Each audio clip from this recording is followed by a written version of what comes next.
Okay, I guess we can get started. Hello, everyone, and welcome to this latest of the webinars organized by Friends of Socialist China on the subject of China encirclement and the imperialist buildup in the Pacific.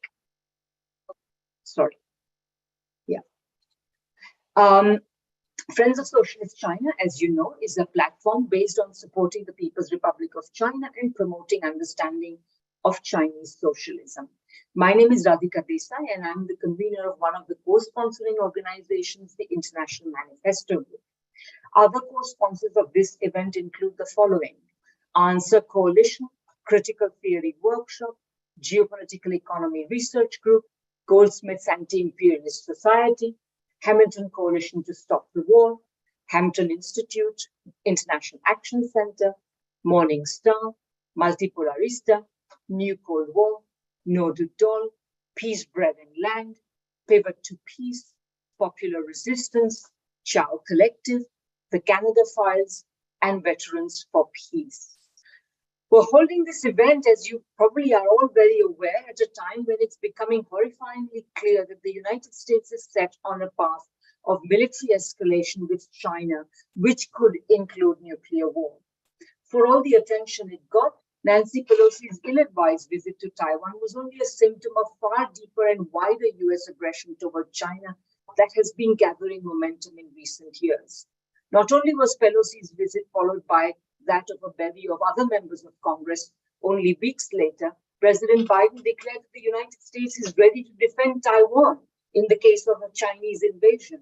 And 2 days after that, US and Canadian warships were conducting another one of those provocative freedom of navigation operations in the Taiwan Straits. These, of course, have become increasingly frequent since President Obama's pivot to Asia.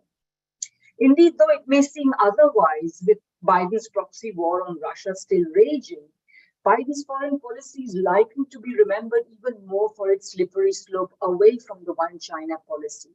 Its slide from decades of strategic ambiguity towards strategic certainty of US commitment to Taiwanese independence, into quotes. This is set to become even more consequential, because after Obama's pivot to Asia and Trump's noisy trade and technology wars and accusations of currency manipulation, Biden was elected to take a more moderate and peaceable approach. Instead, his presidency seems to be engineering a veritable fourth Taiwan Strait crisis, one that risks nuclear war. Even amid all the tumult of the Ukraine conflict, US policy-making circles are rife with alarmism over China. To take just a few headlines from Foreign Affairs, the flagship journal of the Council on Foreign Relations, they include headlines such as "Taiwan can't wait, what America must do to prevent a successful Chinese invasion. Washington must be ready for a showdown with or without a Pelosi trip. America must prepare for war over Taiwan. And time is running out to defend Taiwan, while the Pentagon must focus on near-term deterrence." This written by Michelle Flournoy, who was once tipped to be Secretary of Defense. And these headlines are not just hot air. In addition to the reactivation of the quadrilateral dialogue, which includes Australia, India, and Japan, the United States, of course, also spearheaded the formation of AUKUS, the military alliance which includes the UK and Australia, along with the United States. And the Biden administration has also overseen a massive concentration of forces in the Western Pacific, with 59, more than half of its 111 ships operating worldwide being attached to the 7th Fleet, which of course is stationed off in the Pacific region and essentially oversees its US military antagonisms with China. In addition, the US has been engaged in numerous military exercises in the region, including so-called freedom of navigation sailings. Of course, declining US power over recent decades has also been accompanied by declining military power, as evidenced in the string of military failures this century, which culminated in the ignominious withdrawal from Afghanistan. And therefore, naturally, there are also voices of caution emerging in the United States. So, for example, there is a newly formed Quincy Institute for Responsible Statecraft, which is founded on the premise, and I'm quoting them, "The practical and moral failures of US efforts to unilaterally shape the destiny of other nations by force requires a fundamental rethinking of US foreign policy assumptions. So I've always regarded it with much hope. But let's take a closer look. How much can such new institutions change, in fact, when there is consensus between the two major political parties and across the divide between the so-called realists and the so-called internationalists, that China constitutes the main threat to the United States? So, for example, the principal expert of the Quincy Institute on China, certainly seems to take a progressive line. He warns against inflating the threat from China.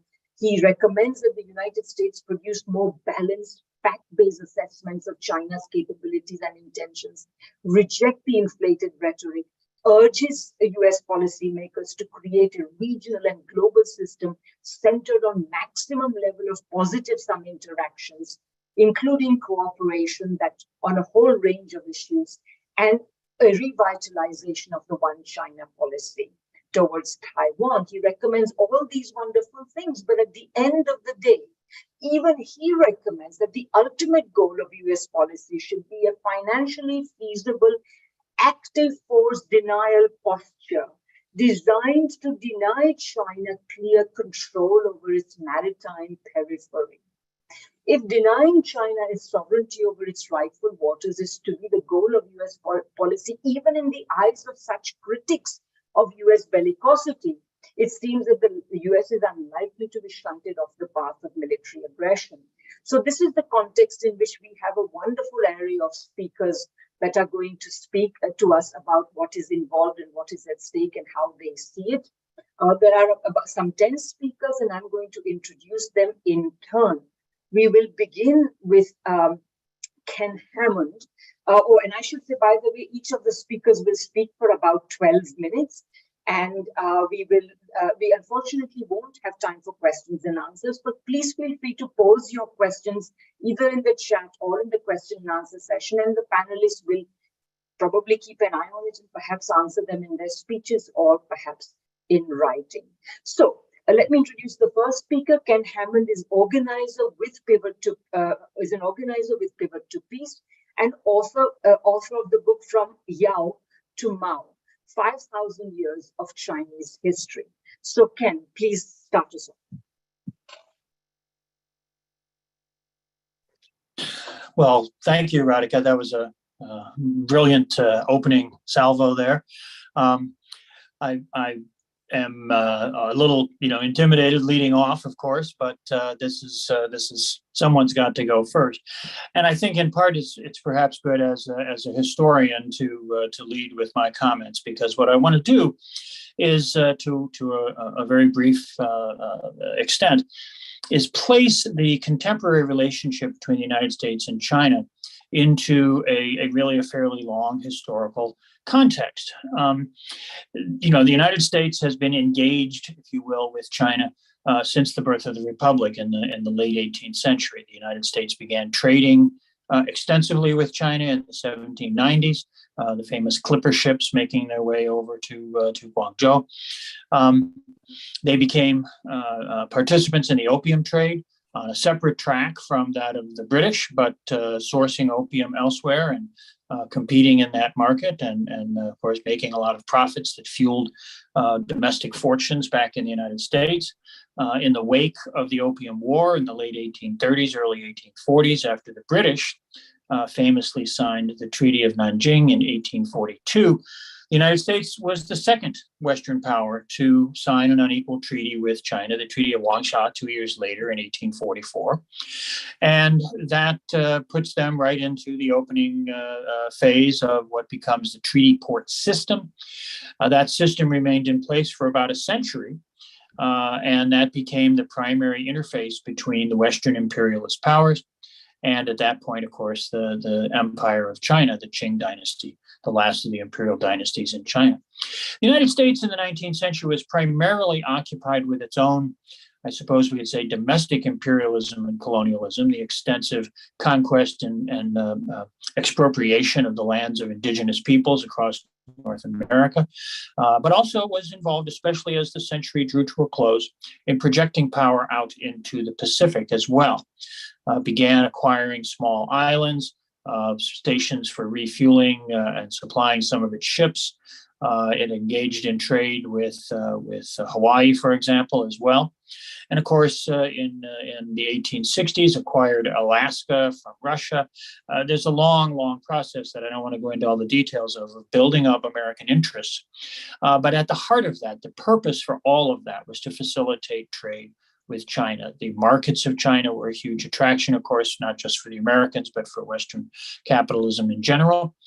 And so that was an ongoing project. In 1899 and 1900, the American Secretary of State, John Hay, issued a series of diplomatic notes, what came to be known as the open door notes, the open door policy, which I think can be best characterized as a kind of equal opportunity imperialism. They didn't want China to be carved up into spheres of interest, but Americans wanted to have access to whatever markets they possibly could. So the open door notes were an effort to make sure that the United States was not excluded from any potential markets for exploitation in China, not so much as a way of protecting China, but as a way of protecting American imperial interests themselves. Of course, the United States takes part in the Eight Power Expedition in 1901 to suppress the Boxer Rebellion, participates in that military invasion of China, and they seizing control of the capital and putting down this insurrection that was taking place against Western imperialism, against foreign domination in China. And the U.S. Goes on in the course of the first half of the 20th century to continue its pursuit of its interests as they understood it, as the American political and economic elites understood them. In the course of that period, of course, with World War I and World War II taking place, the United States surpasses Great Britain as the primary imperial power, the primary focus of global capital. And that puts the United States into a kind of new role, especially after World War II. And we can see that in the intensity of the reaction in the United States to the success of the Chinese Revolution in 1949, the establishment of the People's Republic. And we can see that that was not just something that was an international issue, but became a component of the Cold War anti-communist hysteria in the United States, the McCarthy period, the attacks on anyone who had even a moderately progressive line towards China. And of course, we have echoes of that that we can see taking place around us today. The Cold War, the war in Korea, the American efforts to maintain the government that it had installed in the southern half of Korea after the end of World War II, the Chinese intervention there to help protect the Democratic People's Republic of Korea in the north. These were very important moments for the United States, and they firmly established the hostility that the United States was willing to engage in towards China, not just political isolation, refusing to recognize the new government that had come to power through the revolution, but fighting against Chinese forces. The United States interposed itself between the mainland and the island of Taiwan when Taiwan was occupied by the defeated nationalists, 1948, 1949. The United States collaborated with nationalist forces and operated on its own clandestine things on the China coast, in Tibet, carried on all sorts of CIA-funded and managed activities, right on down into the early 1970s. And of course, the American colonial war in Vietnam, where the United States takes over to be the proxies of the French after the French have had enough in 1954, simply continued to be a part of an overall strategy by the United States to try to dominate East Asia, try to contain China at that point, try to control the socialist revolution in that part of the world. Of course, very famously, 50 years ago, 1972, the American President Nixon goes to China, shakes hands with Zhou Enlai as a very important gesture, meets with Mao Zedong, and goes on to sign the Shanghai Communique, which was the first step in creating the diplomatic relationship between the United States and China, which exists today. And it is such an important start And I know others will be talking about this as well, so I don't want to go into too much detail on that. But it was an agreement that recognized that there is one China, that Taiwan is part of China, and that the question of the status of local authorities on Taiwan was an issue to be resolved by the Chinese people on both sides of the strait by themselves in their own way, in their own time, without the interference of external forces. And also in those agreements, the United States committed itself to reducing its level of military support for Taiwan. It committed itself basically to winding down its relationship. And of course, we've seen in over the long haul, but especially in recent years, that in fact American policy, as Radhika was saying right at the beginning, has been moving in precisely the opposite direction.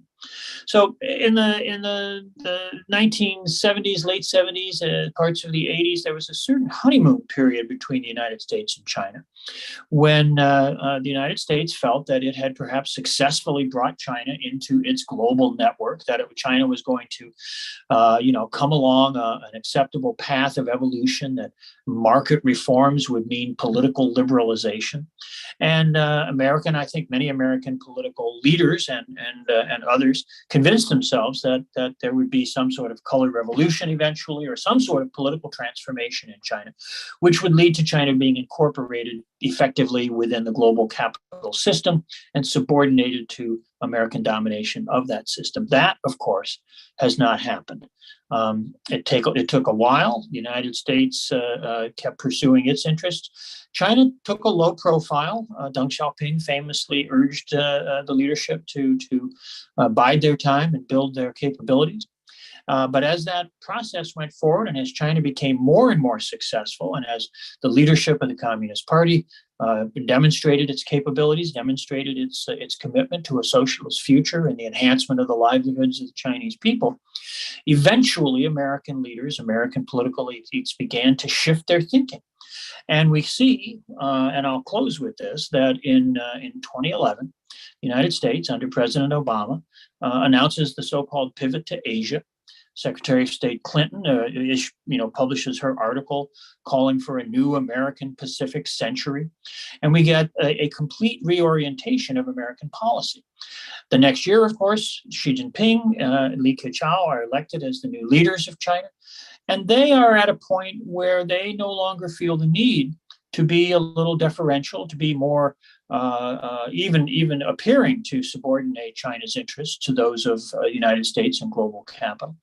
And that has led to the situation that we have today, where American elites are frustrated. They fear the loss of their global dominance and hegemony, and they are reacting with increasing hysteria and increasing despair and desperation to a situation that is really the fundamental result of deep structural changes in global geopolitics and economy, and is not something that's going to be deferred. China's rise, if we want to call that really its re-emergence as an important component of the global economy and global relations, is not something that's going to be halted or thwarted or rolled back or something like that. It's a fool's errand that the Biden administration has embarked upon. So I just wanted to put that all out there as a little bit of preliminary background to set the stage for the insights that I know others are about to contribute. So thank you very much. Thank you very much, Ken. You have indeed set the stage, giving us the long historical view. And that gives us, our next speaker now will be Joo-Hyun Park. Joo-Hyun Park is organizer and writer with No to Dole, an organization of Koreans that works for Korean unification. So please go ahead, Joo-Hyun. Thank you, Radhika. It's always a pleasure to join you for these discussions, and it's a privilege to be here today among such insightful speakers. Today, I'm going to be addressing the role of Korea's division and unfinished national liberation struggle in US-China conflict. So if Dr. Hammond opened us up very generally, I'm going to zoom in and get quite specific here, so bear with me for a little. The last time the United States and China fought a war against one another was during the Korean War. Korea's division and China's division really formed two fronts in an ongoing war in East Asia between the forces of US imperialism and neocolonialism on one hand, and the forces of national liberation and socialism on the other. The Korean War was a key moment of confrontation between these forces. And a ceasefire for the Korean War was signed in 1953, but the war has never technically ended. And so Korea still plays an important role and is an important site of US-China conflict and contradictions. As a divided country, Korea plays a dual role in world politics. It's both a strategic pillar for US imperialism and a strategic pillar of anti-imperialist resistance. The original circumstances of division are still relevant to this duality. Koreans did not choose division, it was imposed on us by the United States. After Japan's defeat in World War II, the masses of Korean people were liberated from decades of colonialism and immediately began to organize our own self-governing people's committees and an independent provisional government. This provisional government was crushed when the US military arrived, and a schism occurred in Korean history. In the North, a socialist state was constructed based on the authority of the people's committees and the masses of workers, peasants, and intellectuals. In the South, the same landlords, capitalists, and police who had collaborated with Japan switched their allegiance to the United States. The people's committees were destroyed. The left was effectively exterminated through years of mass killings that claimed hundreds of thousands of lives, even before the start of the Korean War. And an anti-communist police state was created to serve a tiny class of capitalists dependent on the US and Japan. Although South Korea has since officially transitioned into a democratic republic, that has not brought about a change to the class in power.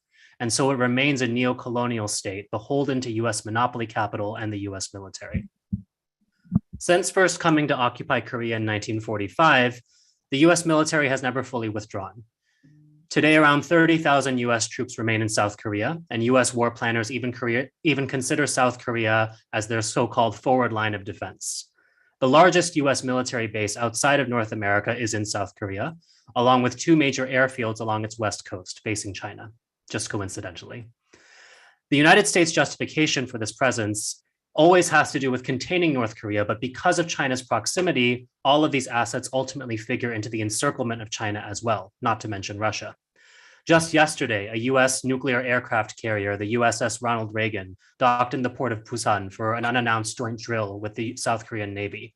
This is less than a month after the United States and South Korea also held their largest joint war drill since 2017. The primary reason for both of these sets of military exercises were officially to deter North Korea, but realistically, they are just as threatening to China and to Russia as well. Yet the most valuable asset in South Korea to the US military is South Korea's own armed forces, which officially remain under the command of the United States in wartime.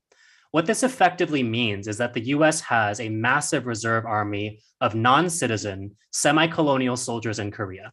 To be exact, 600,000 active duty troops, along with millions of reservists. Out of the United States, Japan, and South Korea, only South Korea has mandatory military service. Japan, at least officially, does not even have its own military.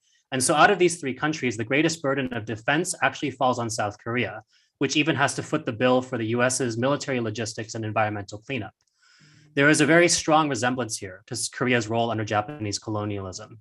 Hundreds of thousands of Korean people were conscripted during that time as forced laborers, soldiers, and comfort women to feed the war machine of Japan. Today, Koreans continue to be cannon fodder for US and Japanese interests, with the least say in when wars start and against who, despite being the ones who will be first to die and in the greatest numbers, at least out of this so-called alliance. Currently, the United States can only command South Korean soldiers within the Korean peninsula, but South Korean troops have been mobilized to fight in other US wars, from Vietnam to Afghanistan. So there's very little reason to believe that this would not be the case in a US war with China. These are just some of the ways that South Korea remains in a neo-colonial position vis-a-vis Japan and the US. Korea's national liberation struggle didn't end in 1945. It only entered a new phase as yet to conclude. It's only because of national oppression imposed upon the whole of Korea by imperialism that South Korea can be the strategic pillar in US encirclement of China that it is. But this comes at a cost, and that brings us to Korean resistance. I'd like to start by talking about the Democratic People's Republic of Korea, or North Korea, which is playing an increasingly important role in providing a military deterrence against the US. North Korea's nuclear weapons program has always been defensive in nature. There was a time when North Korea tried to bargain its nuclear weapons for a security guarantee from the US. For decades, North Korea also had a no first strike policy for its nukes. That era is now over. 2 weeks ago on September 9th, North Korea passed a new law allowing the use of a preemptive nuclear strike if the country and its leadership are ever about to be attacked. This same law also prevents North Korea from bargaining or surrendering its nuclear program. This is a very important change. For the last 30 years, the US has been obsessed with getting rid of the DPRK's nuclear weapons program.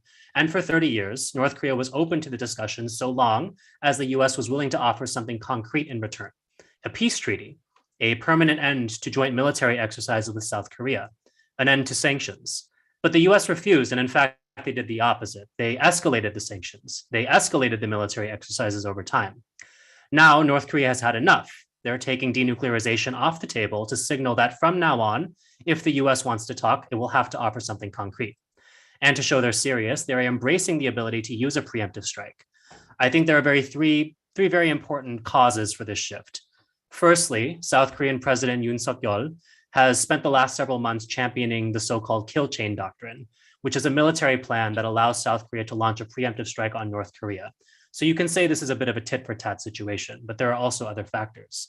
The second very important factor is Nancy Pelosi's visit to Taiwan and all of the escalation the US has been doing around Taiwan, including Biden's statements around being willing to go to war. The DPRK sees a US-China war coming, so they are drawing a line in the sand and they're telling the US not to cross it. Lastly, I think the unintended consequences of US sanctions on Russia are having an influence on this as well. These sanctions have accelerated the use of non-dollar currencies in international trade. And that provides an opening for the DPRK to be able to circumvent US sanctions over time, which could provide a firmer foundation for it to resist US imperialism. The other significant factor for Korean resistance that I want to cover today is the South Korean masses themselves. South Koreans have toppled 3 governments in the last 60 years. Because of the anti-communist extermination before and during the Korean War, as well as the political climate afterward, the left in South Korea has had an uphill battle in reconsolidating itself. Socialists have never regained the strength that they had in 1945, but South Korea today has a rich history of social movements against the crimes of its dictators, against US military violence, land grabs, and environmental destruction, as well as a very organized trade union movement. On August 13th, thousands of South Korean workers staged rallies and protests across multiple cities against the recent joint US ROK war drills. This was largely ignored in the Western media, but even a lot of other media that did cover the protests actually missed what made them so important. It wasn't about the number of people that came out. The protests brought together South Korea's 2 largest union umbrella organizations, which are traditionally rivals and don't always see eye to eye. These 2 union organizations also released a joint statement with their fellow trade unions in the DPRK. This is a watershed moment and very, very important. It's an incredibly brave move in defiance of the US occupation, in defiance of Korea's division, and in defiance of the reactionary government of Yoon Suk-yeol. The truth is that the neo-colonial arrangement in South Korea has always rested on shaky foundations, and that's why the South Korean state has always fought so brutally. You can't deprive a people of independence without force. And by that same token, a people can't take back their independence without organizing a greater force than the one repressing them. What we're seeing now is a willingness from Korean workers to fight for reunification and peace, despite the very real risk of state oppression. The South Korean state is totally captured by imperialist interests, but we shouldn't mistake the action of South Korea's government for the will of its people. Yoon Suk-yeol has been in office for less than 6 months, and his approval ratings are in the gutter. The discontent is widespread. It has a lot to do with his own gaffes and own mistakes, his pretty repugnant personality, but it also has a lot to do with the deteriorating quality of life for all strata of Korean workers since the 1997 IMF financial crisis, and only accelerated since the COVID pandemic. Now we are seeing some of that discontent directed against the president, against Korean multinationals, and against the US military. There are still significant obstacles in the development of a revolutionary movement in South Korea at this time, but if that movement is going to come from anywhere, it's going to be from conscious and organized workers. One other factor that I would highlight is that even the Korean bourgeoisie are proving less compliant than the US would like them to be. China is very, very important to South Korea's economy now. And so South Korea has to tread carefully and try to balance its relationships between China and the United States. The US wants South Korea to become one of its anti-China Avengers. They want them to join the Quad. They want them in on Chips 4. But the reality is that that's not totally in South Korea's interests. I don't want to overstate this angle because the largest Korean multinationals and banks are generally at least 40% owned by US and Japanese firms. But there is a possibility that the US could push even the South Korean bourgeoisie too far, which could help spur more of a rift with the United States. Ultimately, however, it will be the strength of the workers' movement as an anti-imperialist movement that will be the decisive factor. So where South Korea goes from here is going to be driven by the development of these contradictions, the clashing interests between South Korea's workers, its national bourgeoisie, who may now have more to gain from Asian integration than from dependence on the US, its comprador bourgeoisie, who are firmly aligned with US monopoly capital, and of course the imperialists themselves, who just want South Korea to be totally obedient. In the end, Korea's internal contradictions are going to shape the terrain upon which US-China conflict plays out. So to wrap up, I want to share a note on this framework on US encirclement of China. There really is no US military buildup in the Pacific, no encirclement of China without the national oppression of China's neighbors by imperialism. This is just as true for Korea as it is for Hawaii, Wuhan, Okinawa, and anywhere else where you can find US bases, colonies, or satellites. The national liberation struggles of all the peoples of the Pacific and East and Southeast Asia therefore share a unity of interest with China against US imperialism. Some people in these regions do remain suspicious of China's motivations, but I would point out that China's neighbors cannot avoid having relations with China. In most cases, that relationship has existed for thousands of years, and we're not going to move to the moon anytime soon. We can only seek a strong sovereign basis from which we can independently navigate that relationship to our mutual benefit. And in order to do that, US imperialism must go first. And that's why we have to view our seemingly disparate and separate national liberation struggles as component of a larger anti-imperialist struggle that includes China's fight against encirclement and dismemberment. We're living in a time of tremendous threats to humanity, from climate change to COVID to nuclear war. And the only way we can overcome this is through solidarity and cooperation against the very imperialist system which produces these crises by its nature. I hope that we can continue to build this kind of internationalism through these engagements like Friends of Socialist China is hosting. And I want to thank you again. Thanks so much, Joo-Hyun. You just put your finger on it. There is no encirclement of China without the oppression of China's neighboring countries. That's so well put. Thank you so much. We will now go to our third speaker. Our third speaker is Lillian Sing. Judge Lillian Sing was the first Asian American female judge in Northern California, and she recently retired so that she could start work on the Comfort Women Justice Coalition. Lillian, please take the floor.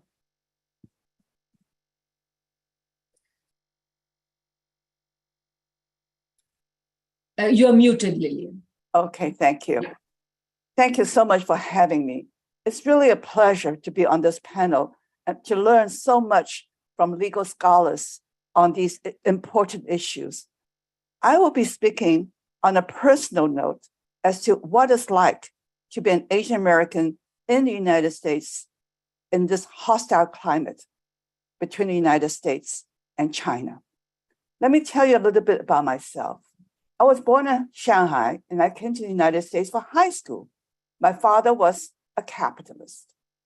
He owned one of the biggest theaters in Shanghai showing American Hollywood films. We had a good run, but when the revolution happened, we had to leave. People often ask me, with that background, why are you so pro-China?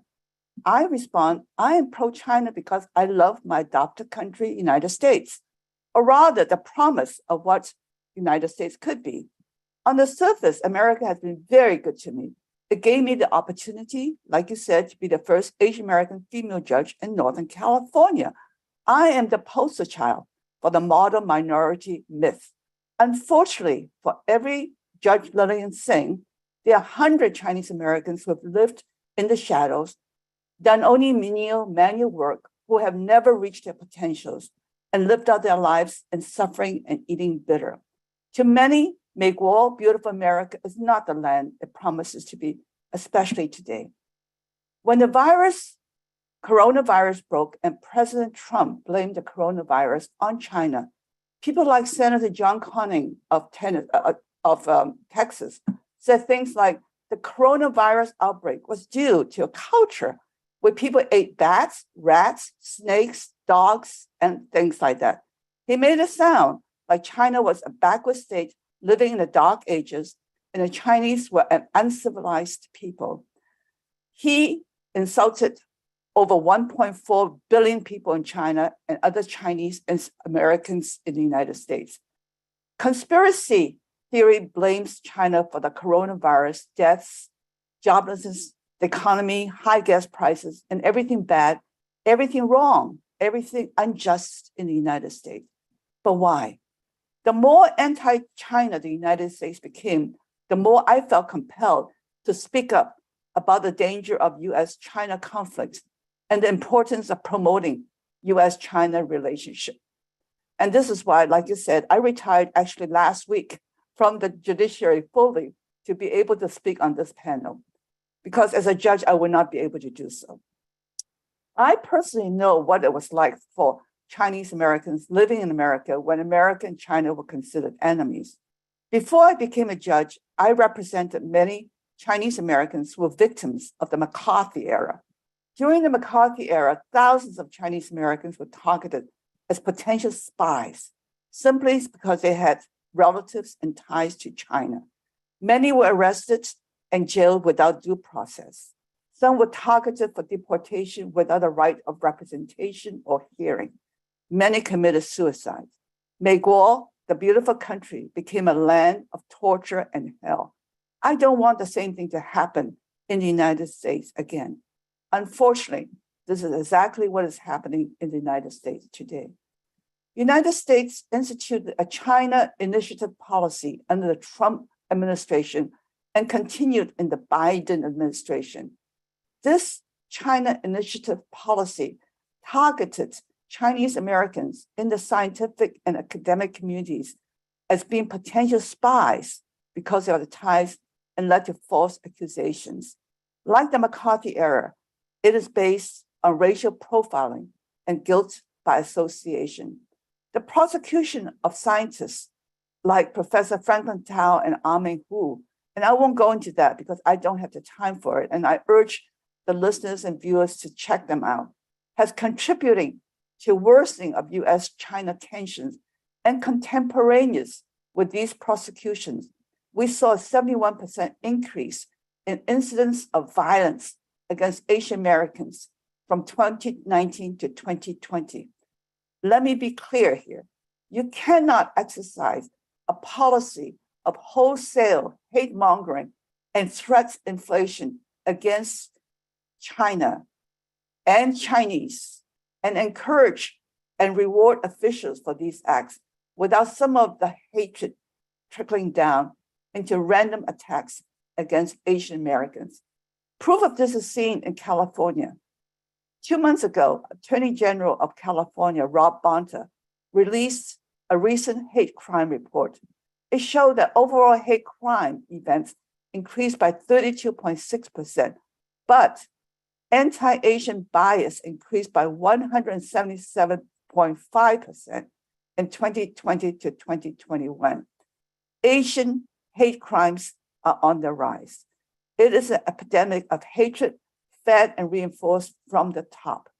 The United States is not a safe place for Chinese Americans. In this context, Nancy Pelosi's trip to Taiwan added fuel to fire and brought us more anti-Asian violence. In San Francisco, 3 ugly attacks occurred in the week of Pelosi's visit. I know all of these 3 victims. Unfortunately, one of them died. I also know Nancy Pelosi very well personally for over 30 years. I'm truly disappointed with her, and many Chinese Americans feel betrayed and will no longer support her. Pelosi's Taiwan trip is not just about Taiwan. It has geopolitical effects. Pelosi is wrong. My friends in Taiwan tell me that most people in Taiwan want the status quo. Life is good in Taiwan right now. Its people, culture, economy are deeply intertwined with China. In 2021, two-way trade between China and Taiwan was valued at $328.34 billion US.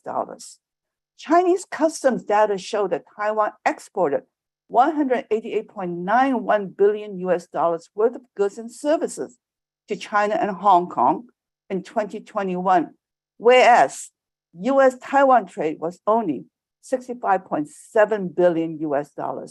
China, and not the United States, is Taiwan's biggest trade partner, 5 times bigger.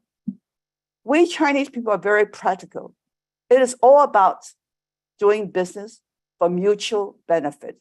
It is about putting food in your mouth, not politics. Nancy's trip to Taiwan was also bad for American people. It cost American jobs. Contemporary Amperex technology, CATL, China's world-leading manufacturer of automobile batteries, was planning to build battery plants in South Carolina and Kentucky. That plant was going to supply batteries for Ford and BMW and provide lots of jobs for good old Americans. But after Pelosi's trip, CATL declared the plan to build the plants has been deferred. We lost jobs because of a trip to Taiwan. There are families that may be hungry or homeless because they lost this opportunity. Multiply that 1 million times, and you start to get a sense of how terrible this escalation with China has been, not just to Chinese Americans, but all Americans. But worst of all, Pelosi's trip has brought us closer to a real war between the United States and China, as explained by our moderator, Ms. Desai. On September 4th, 2022, just 10 days ago, the United States Senate Foreign Relations Committee approved the Taiwan Policy Act of 2022. This act, if passed, will make the United States the only major country in the world that recognizes Taiwan as a nation independent of the People's Republic of China. China will never accept that. For the past half century, the United States policy towards China has been a one China policy, whereby the United States recognizes the People's Republic of China as the only legitimate government of China and that Taiwan is part of China. If this Taiwan Policy Act were enacted, it will mark a radical shift away from the US one China policy. It will also upset the post-World War II order that was set up by the Cairo and Potsdam declarations that returned Taiwan to China, irrespective of the form of China's government. To China, separation from Taiwan is a result of an unfinished civil war that China intends to finish by reuniting with the island peacefully. But if pushed at any cost, by enacting this Taiwan Act, the United States will surely be on a collision course with China. Do we really want a war with China over an island across the ocean that most Americans cannot even find on a map? No, we don't. We cannot and don't want a war with China. Some of us are circulating a petition urging our representatives in Washington not to support this act. Unfortunately, we have hawks like Antony Blinken, US Secretary of State, even declaring that nuclear weapons are not off the table, as our moderator Desai just mentioned. Are we going crazy? A nuclear war between China and the United States could result in the end of the world. We cannot afford that. The entire world is seriously in danger. We need to do everything to prevent a war. I urge everyone to do everything to promote a better relationship between my two beloved countries, China and the United States, so we will have a better, safer world for all mankind. Thank you. Thank you very much, Judge Singh. That was really great, and I think a very important perspective of a US citizen who is also committed to peace with China. It's really very important points you made. We will now go on to our next speaker, who is Sarah Flounders. Sarah is contributing editor of the Workers' World newspaper and co-director of the International Action Center. Go ahead, Sarah, please. Thank you, Radhika, and thank you to the Friends of Socialist China. So much history we're learning collectively. A seismic shift is sending shockwaves through the global economy. The well-established capitalist disorder, dominated by US imperialism and in place since World War II, is now on shaky ground. And I want to deal with why does US imperialism see China as a threat? There's absolutely no doubt that US strategy is to encircle China with missiles, bases, aircraft carriers, with disruptions and interference in Hong Kong and Xinjiang, with US sanctions so sweeping they attempt to bar every form of technology. US corporate rulers are united, Democrat and Republican. They vote unanimously against China while voting billions of new arms for Taiwan. There's a cultural, academic, and scientific exchanges that are canceled without warning, with the ugliest racial profiling and hate crimes on the rise. At the same time, there's no media coverage of the most threatening military moves in the Pacific. We must remember, under freedom of navigation for 200 years, US and British war vessels dominated China. US Navy had a fleet of gunboats capable of navigating 1,000 miles upstream on China's rivers, enforcing unequal trade. Free trade meant the opium trade. Today, US aircraft carrier battle groups with nuclear power submarines, destroyers, jet aircraft are in the South China Sea and in the Straits of Taiwan. There's almost no coverage of what's taking place. And what was literally the same week as the multi-millionaire Speaker of the House, Nancy Pelosi's visit to Taiwan. In that same week, the US Naval Command RIM Pact, that's RIM of the Pacific Amphibious Assault Training, was carrying out maneuvers in the Pacific involving 170 aircraft, 38 ships, 4 submarines, 25,000 military personnel from all the G7 imperialist countries and some 19 other Asia Pacific countries pulled in for symbolic participation. RIMPAC is the world's largest international maritime exercise, and that was the same week as Pelosi's visit. Hardly mentioned, though, in the US media. The US corporate media warns us that the DPRK, Korea, has ominously fired a missile. And they hardly mention that Korea at that very moment was faced with a decapitation drill by US, South Korea, Japanese, a major military drill. They call it a kill train drill. Korea, yes, fired a missile in self-defense.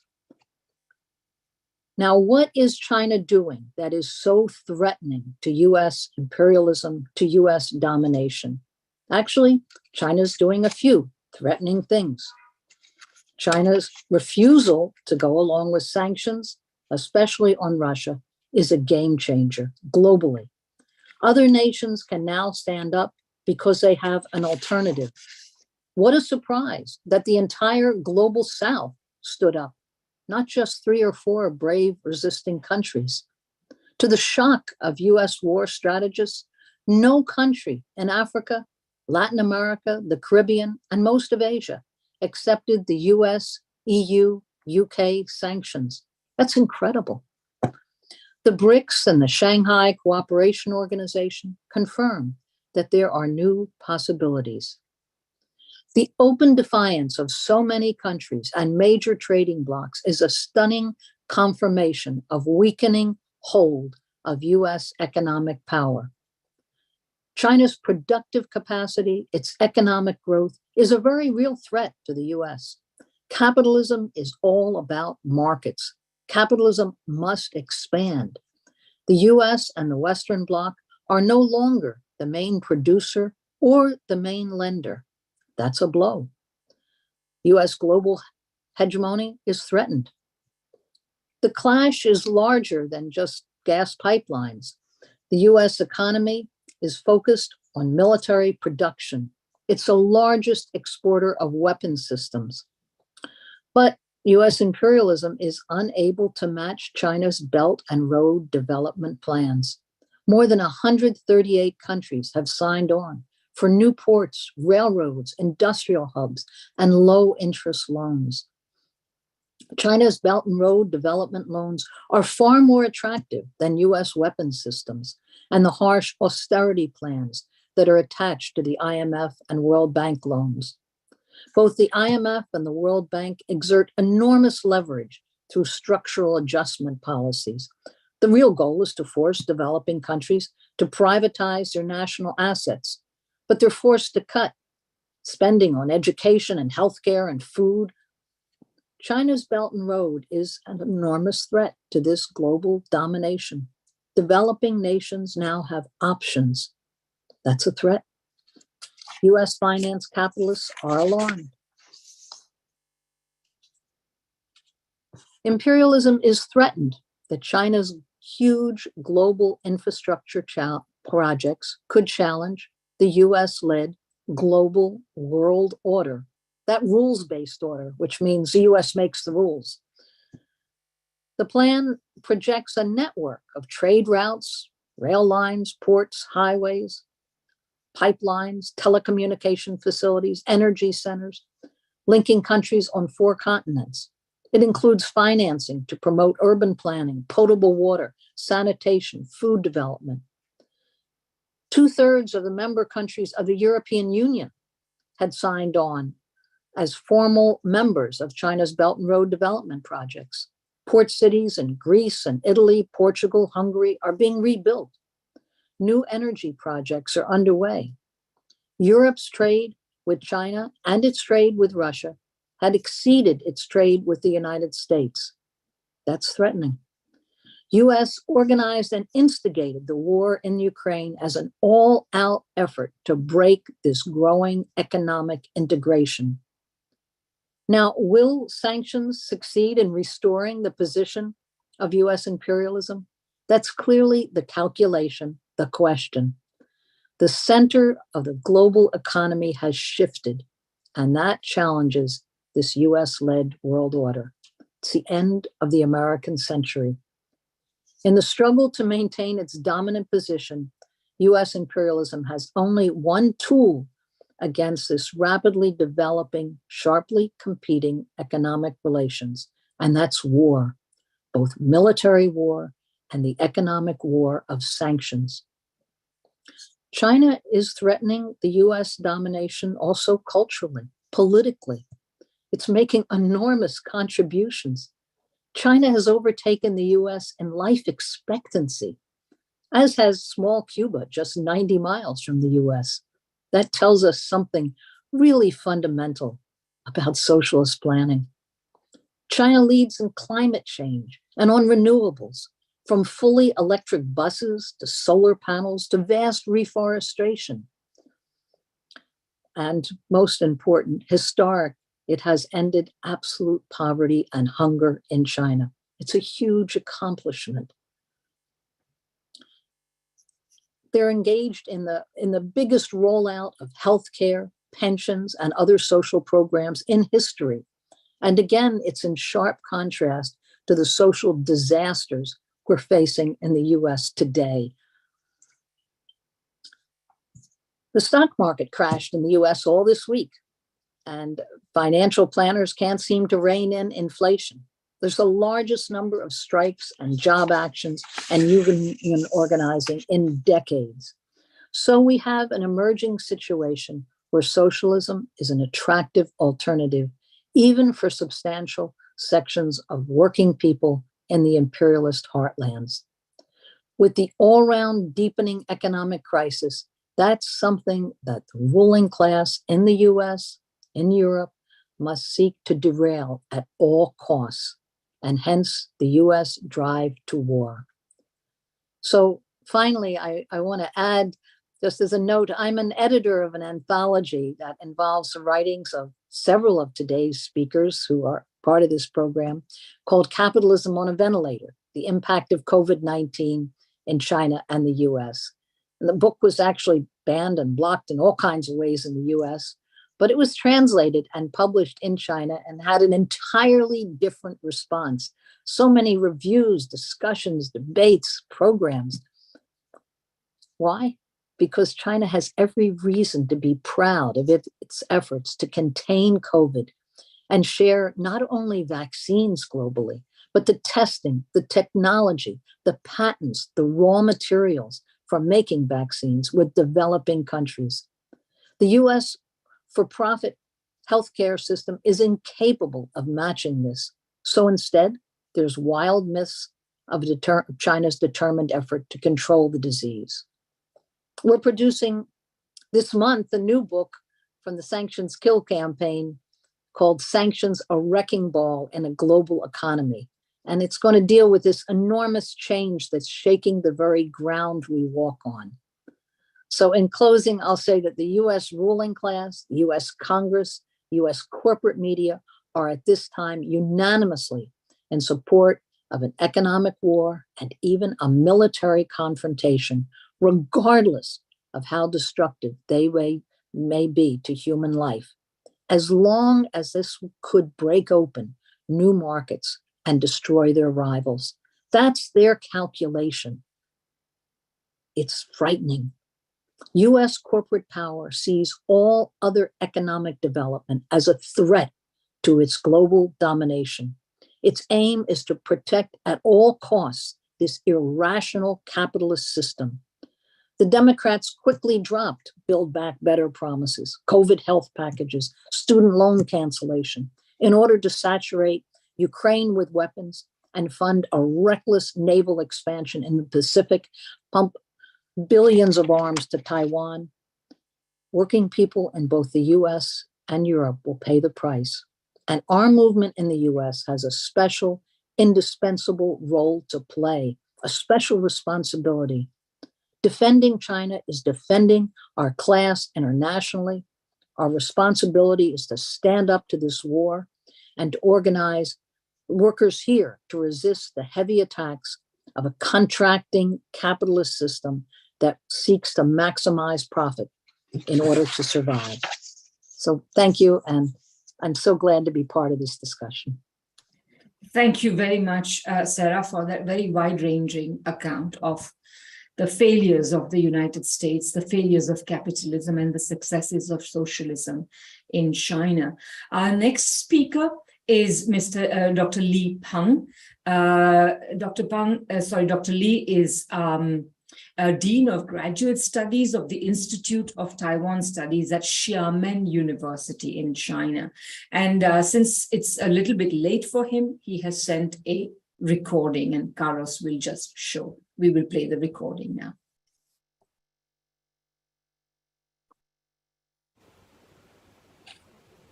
Hi, good afternoon.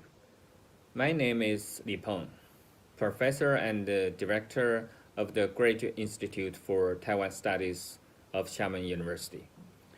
Xiamen University faces Taiwan across the Taiwan Straits. My institute is the first founding institution specialized in Taiwan studies in mainland China. And right now is the biggest Taiwan research institution among China's universities. It's my great honor to have this opportunity to attend this very important event.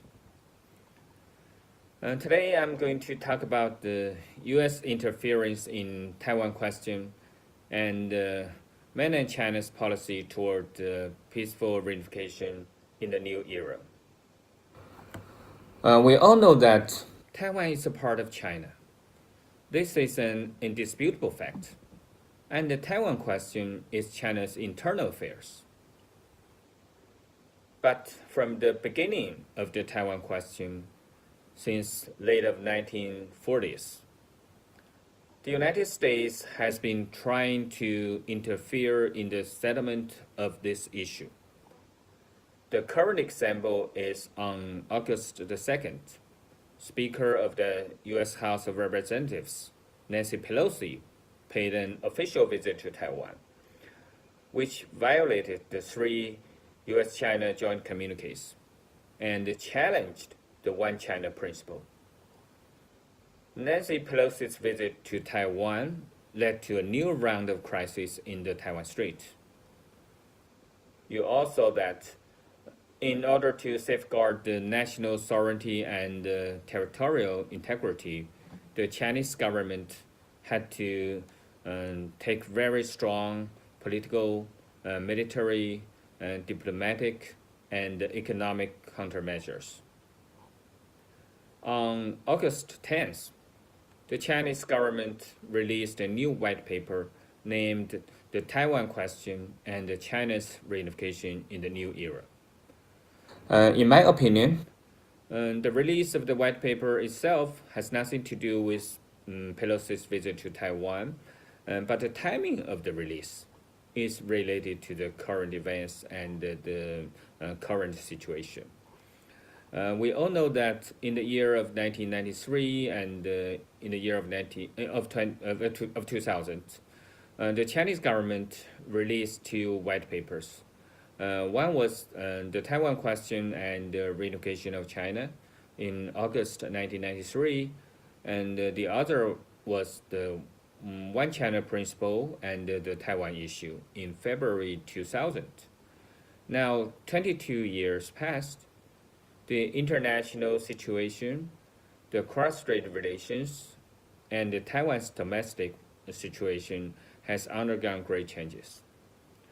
Also, mainland China's policy toward Taiwan also have many new developments. You can see in today's China, the confidence of Chinese people to resolve the Taiwan question has greatly increased. And they have very high expectations for the early complete reunification. So it's necessary for the party, CPC, and the Chinese government to demonstrate to the people that they have confidence to achieve reunification.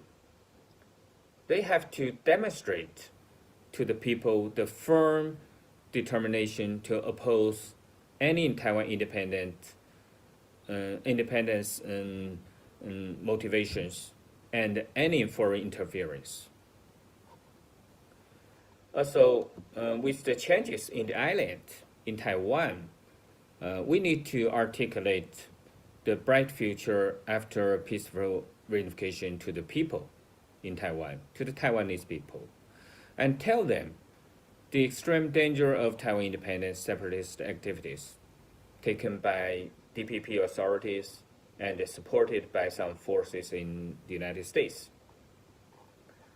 Also, the international community hopes to fully understand the Chinese government's proposition to resolve the Taiwan question in the new era.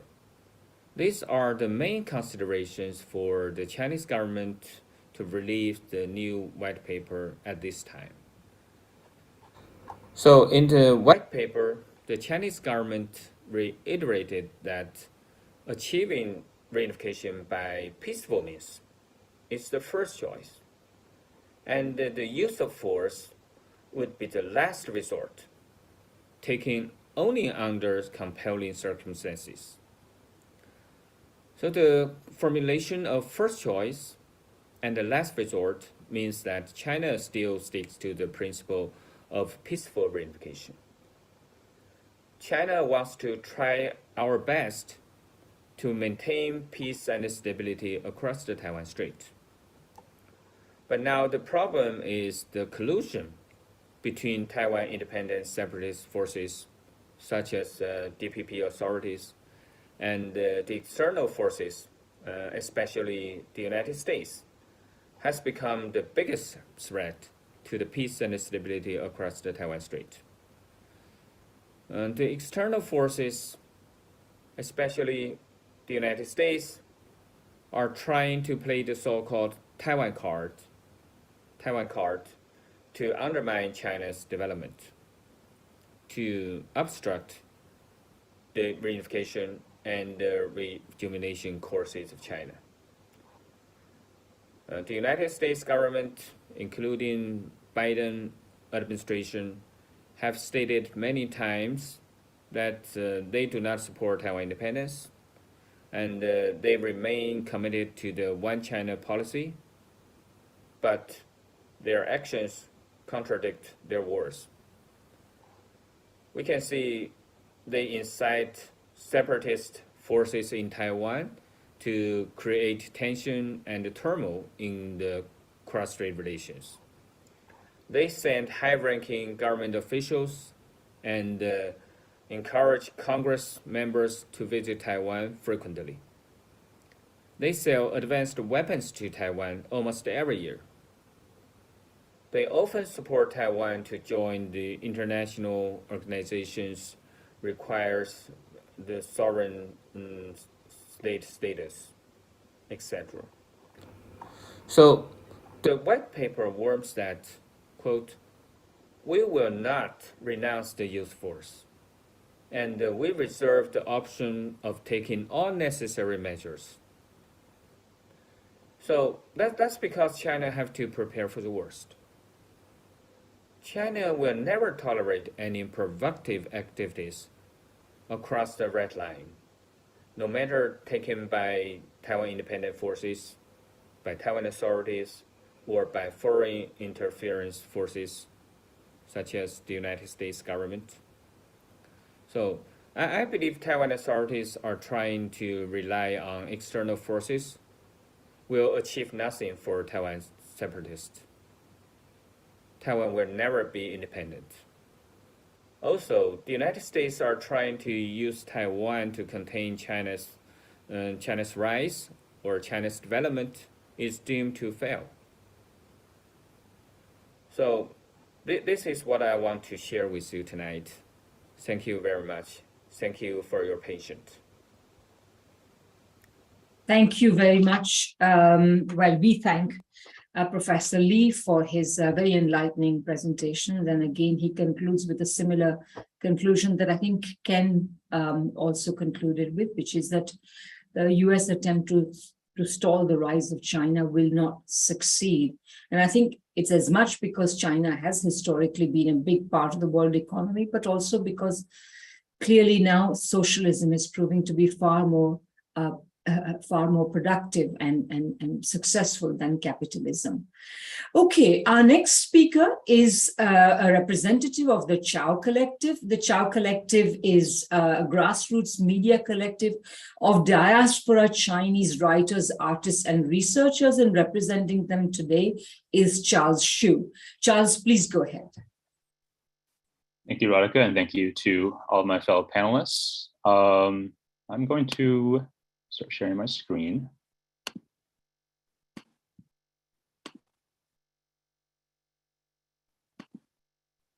Oops, sorry. That's what I want. Okay. So I know that Ken kicked us off by saying that he would be doing a historical deep dive, but I actually came to this with much more ambitious plans in terms of the historical scope, and I hope you'll see why. I really want to problematize in particular this modern day US geostrategic concept of the Indo-Pacific, and to illustrate the deep history behind that and the ways in which US colonialism targeted principally at China have distorted the historical reality of the region. So, we've been speaking a lot about Taiwan, and I do want to use Taiwan as my jumping off point, quite literally as well. But to really rewind significantly, before the crisis of 2022, before all of the three previous Taiwan Strait crises, before 1949, before Japanese colonization in 1895, sorry, before previous waves of pan-Chinese settlement and of Spanish and Dutch colonialism, all the way to the very first years of human habitation in Taiwan, where the ancestors of the people that we know today as the Austronesians basically entered Taiwan from what is today Fujian across the Taiwan Strait, bringing with them practices of rice domestication and some of the material culture of the early Yangtze River civilization. This was around 6,000 years ago. And by about 4,000 years ago, they had, fully occupied the entire island. And that was about 2,000 years of history, which was followed quite extraordinarily in the next 2,000 years by one of the most incredible peaceful expansions, geographically, culturally, and otherwise, that world history has ever seen. Basically, starting out from Taiwan, the Austronesians expanded first into the Philippines, and then through Borneo and then Indonesia, to the Malay Peninsula and other parts of continental Southeast Asia, eventually going as far westward as Madagascar and the Comoros, right off the east coast of Africa, and in the other direction, into Melanesia, Micronesia, and, as you can see, as far south as Aotearoa, what we today know by its colonial name, New Zealand, as far east as Easter Island, and quite possibly the South American mainland as well, and as far north as Hawaii. I should point out a couple of things about this. One is that, this involved certainly the most cutting edge innovations in seafaring, technologically and otherwise, that the world had ever seen up to that point.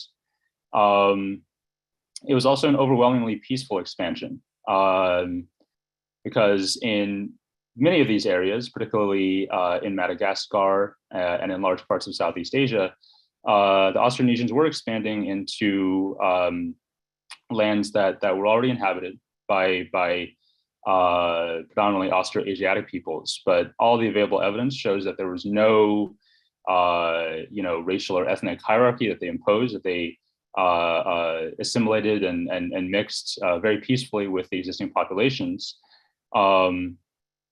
And furthermore, that, in their expansion to more remote parts of Oceania and to all of Polynesia, they were in fact the first human inhabitants ever of those places. And thus, pretty much throughout this entire extraordinary territorial extent, essentially became the indigenous population. And I want to point this out in marked contrast to further waves of predominantly European and American colonization later. I should point out as well that they did not, remain in isolation after expanding across this vast geographical area. Instead, they did establish pretty robust trading networks that, again, were quite extraordinary in extent.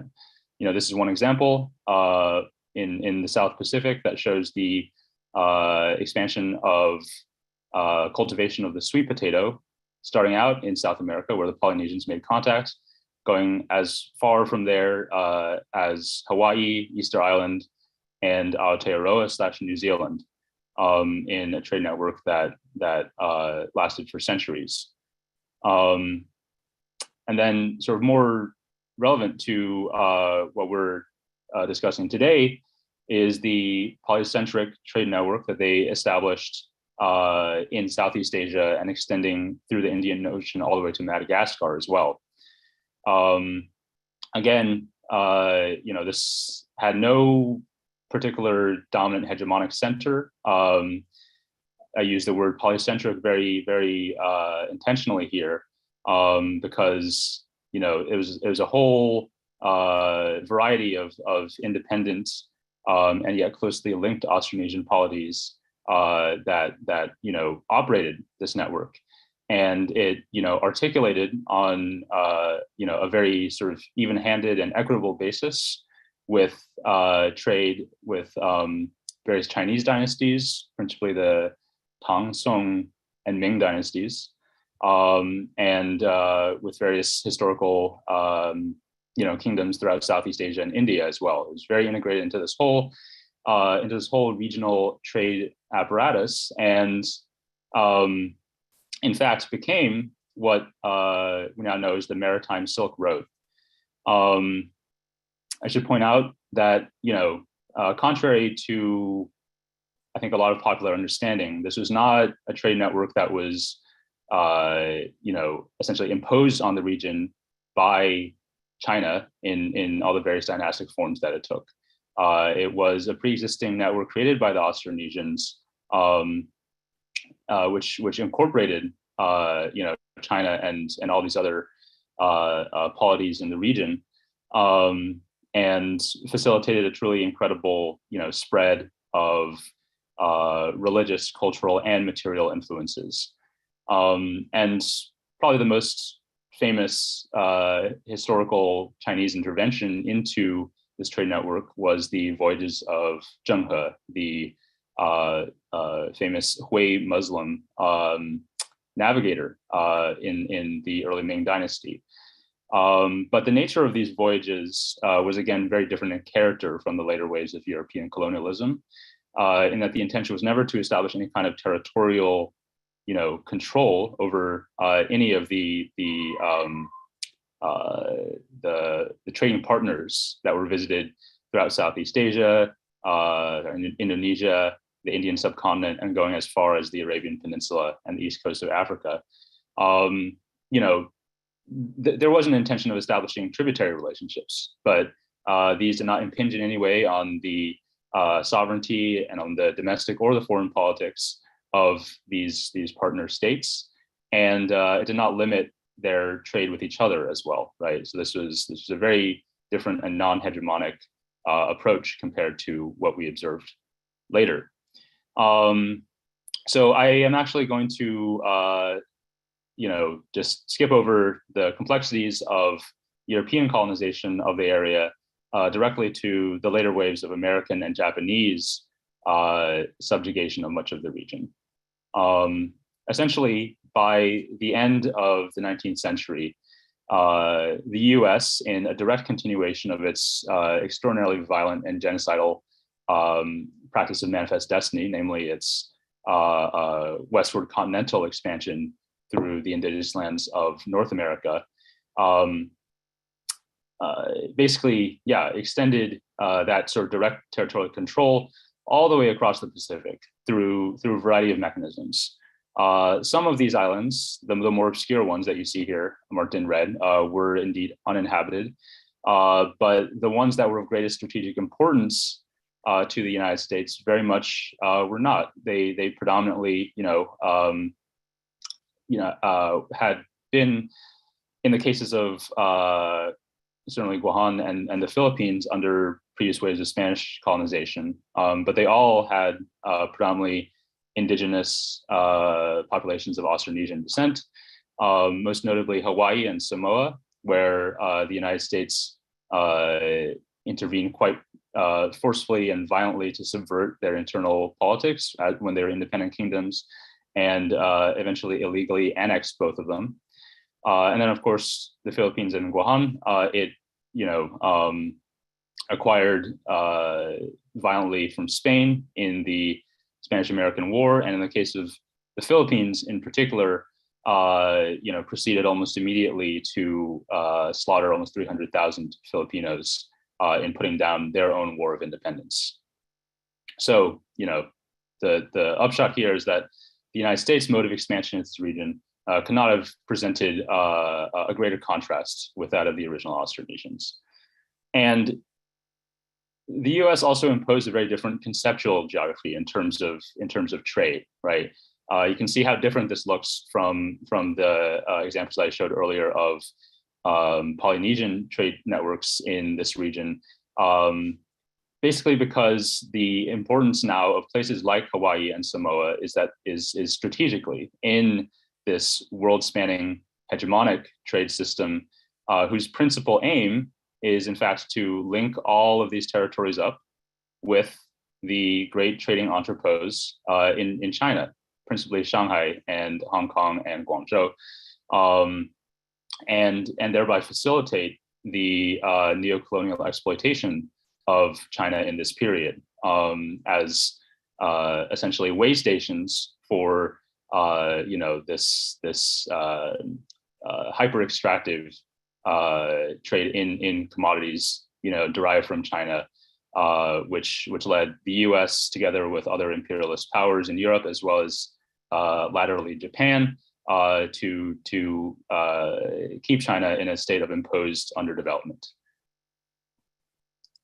Of course, the U.S. was not the only imperial power in this region. There were previous waves of Spanish colonization, which it displaced. Germany was quite active in the late 19th century. And of course, you had Britain, France, the Netherlands, and the East Indies as well. And, last but certainly not least, Japan, which, starting from the its exit from self-imposed isolation with the Meiji Restoration, embarked upon first the annexation of Okinawa in 1879, and then the forcible seizure of Taiwan from China in 1895 in the first Sino-Japanese War, and then after World War I acquired all of these territories that you see in red in the Western Pacific from Germany. So in this whole vast region, it was predominantly the United States and Japan that were acting as colonial overlords, and of course this inter-imperialist rivalry came to a head in World War II. This shows the situation on the eve of actually World War II in Europe. So by this time, the Japanese invasion of China had already been proceeding apace for over 2 years.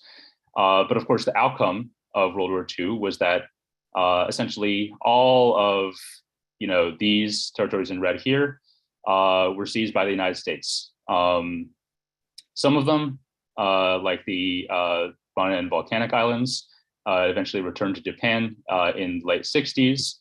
But this whole area here became part of incorporating the Marianas, the Caroline Islands, and Palau became part of the U.S. Trust Territory of the Pacific, and so it really maintained its colonial domination there in an uninterrupted way until now. Even after formally granting independence to a lot of these countries, they remain essentially proxies in so-called compacts of free association with the United States. And certainly in international forums like the UN, you often see these countries voting in isolation almost, with the United States, Israel, sometimes Ukraine, as basically dependencies of the United States. But we want to focus specifically here on what happens with Taiwan, which of course, after Japan's defeat in 1945, reversed the control of the Republic of China, and then in 1949, after the Communist Revolution, becomes the garrison, the sole remaining territory under the control of the previous Republic of China regime. Naturally, this allows for a massive expansion of U.S. influence, and directs military occupation, to Japan, to South Korea, to Okinawa, where it maintains a grotesquely overextended military base to this day, and to Taiwan, where the U.S. Obviously has exercised hegemonic influence on its politics the entire time, but also maintained a military base there from 1954 until the restoration of diplomatic relations with the People's Republic in 1979.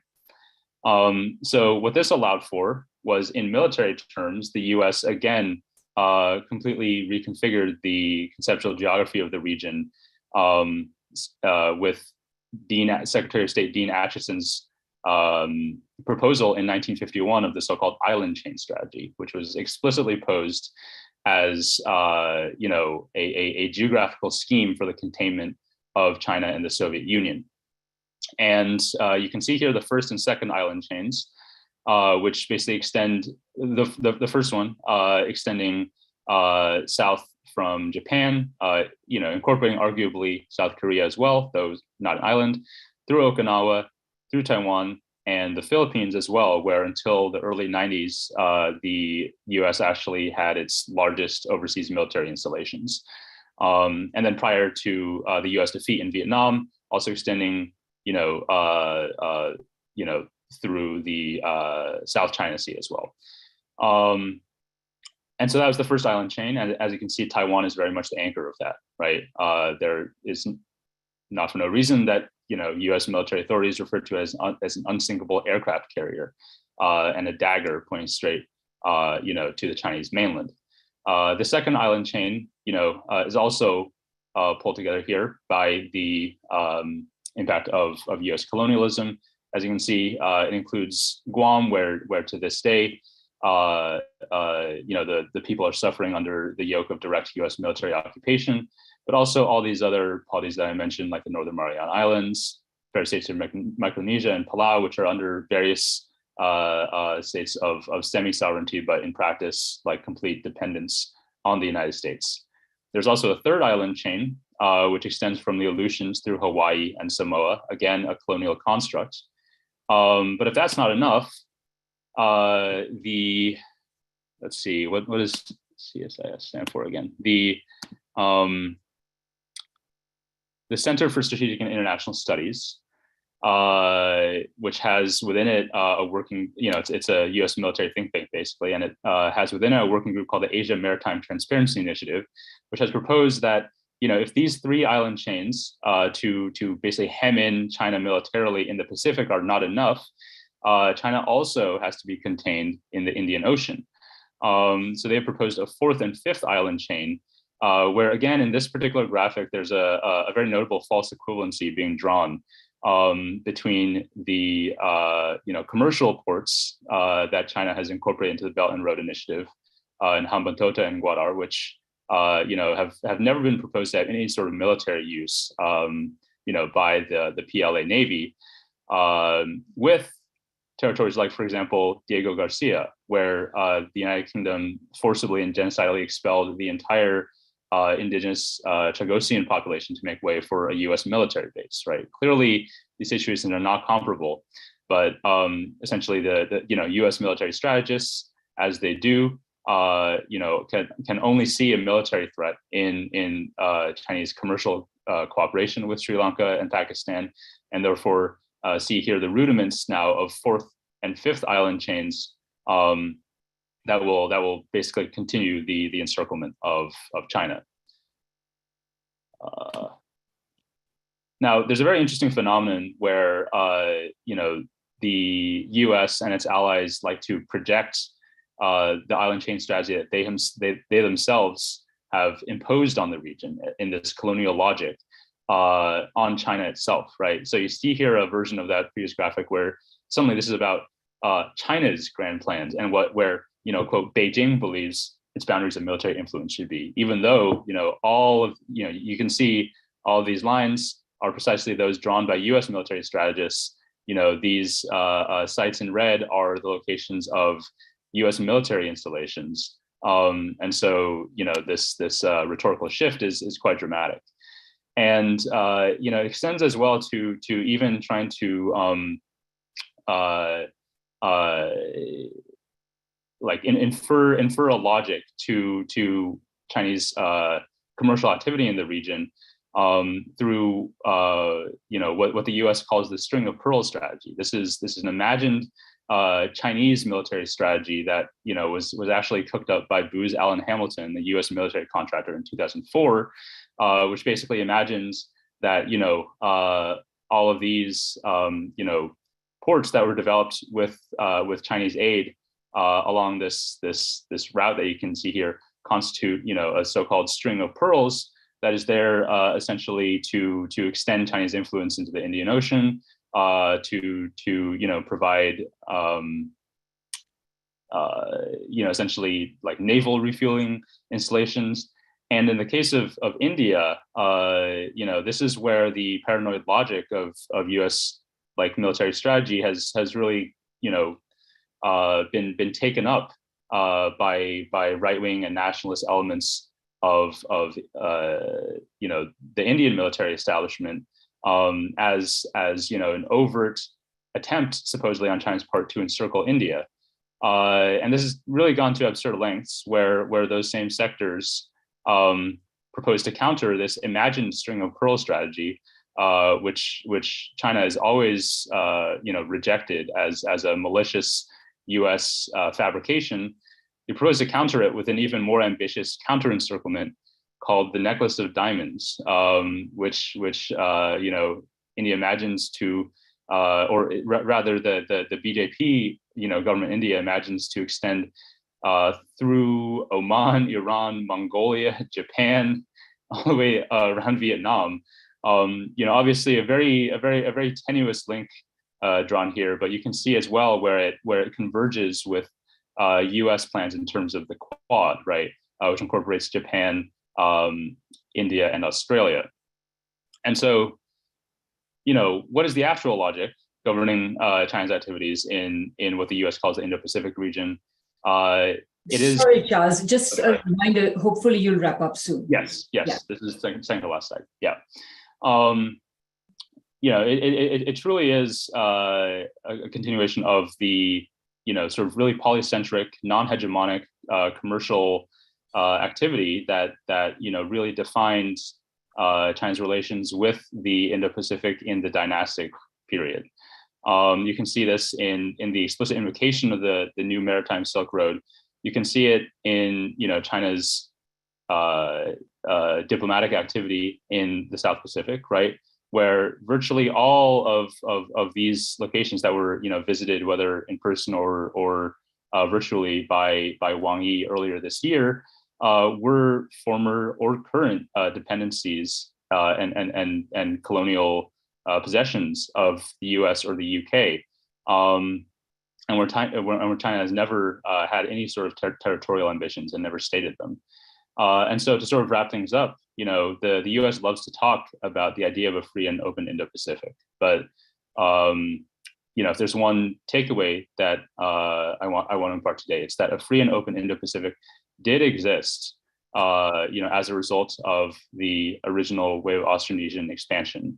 It was destroyed by the impacts predominantly of European, American, and later Japanese colonialism. And if we want to return to that in a quite literal sense, then it is in fact China's non-hegemonic vision of regional cooperation that the peoples of the area are increasingly embracing, and that eventually Taiwan, right, if the people there genuinely are aiming for some form of self-determination, should embrace as well.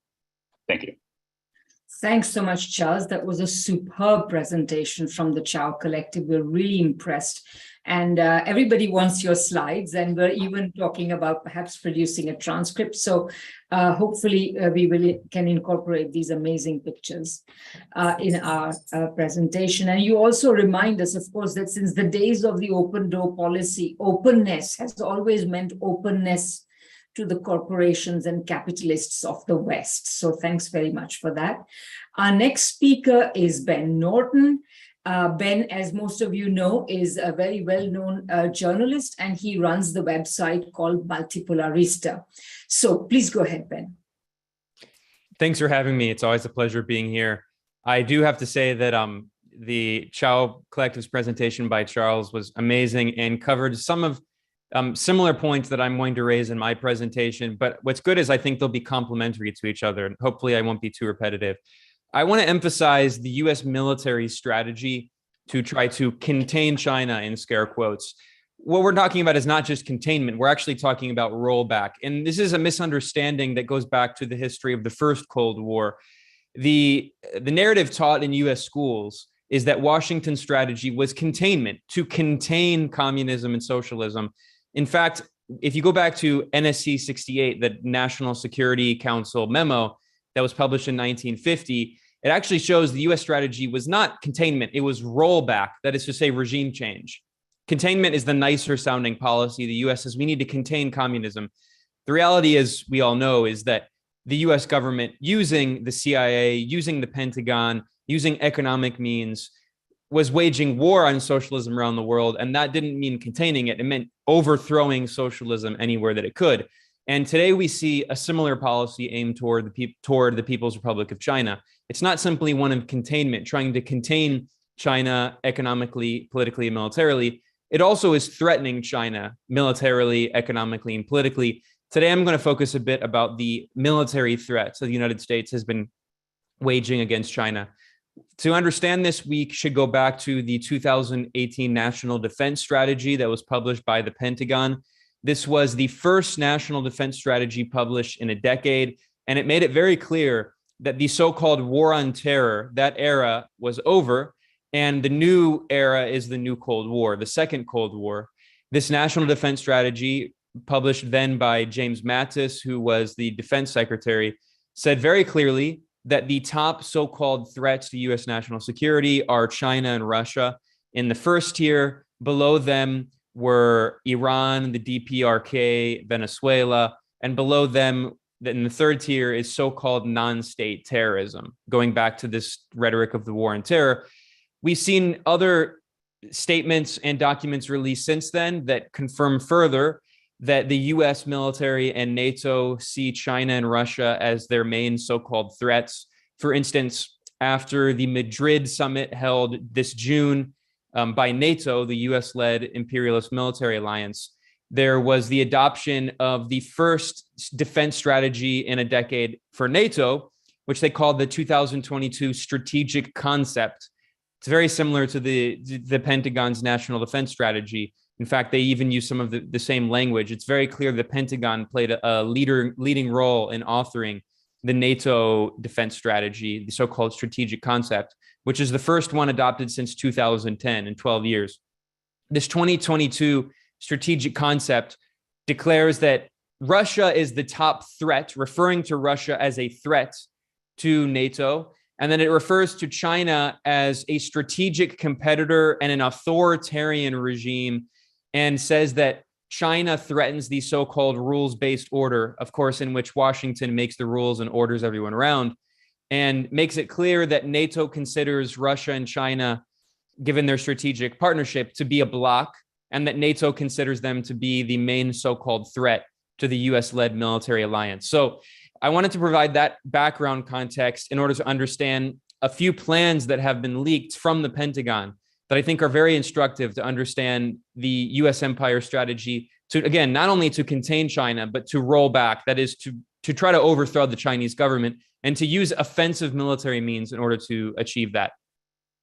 In order to discuss this today, I want to go to an article that was published by Nikkei, which is a major Japanese business-oriented media outlet.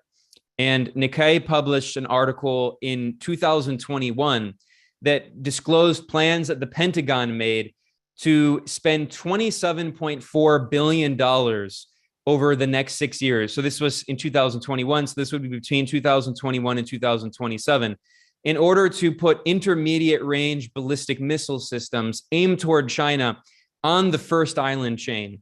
And the Chao Collective and Charles did a great presentation looking at the geopolitics of this, the geography. I just want to briefly get up this map here, just because I think, once again, it's important to take a look at how this would work. This is the map that was released by Nikkei of the first island chain, and its announcement that the Pentagon is planning $27.4 billion in investment in order to surround China. Now, there's a few other details that I want to point out here. These are not defensive missile systems. If we look, for instance, at the THAAD anti-missile system in South Korea, which is extremely unpopular, the argument that the United States uses to justify putting these systems in, especially in communities in South Korea that don't want the systems, that threaten these communities, the argument is that these are defensive anti-missile systems.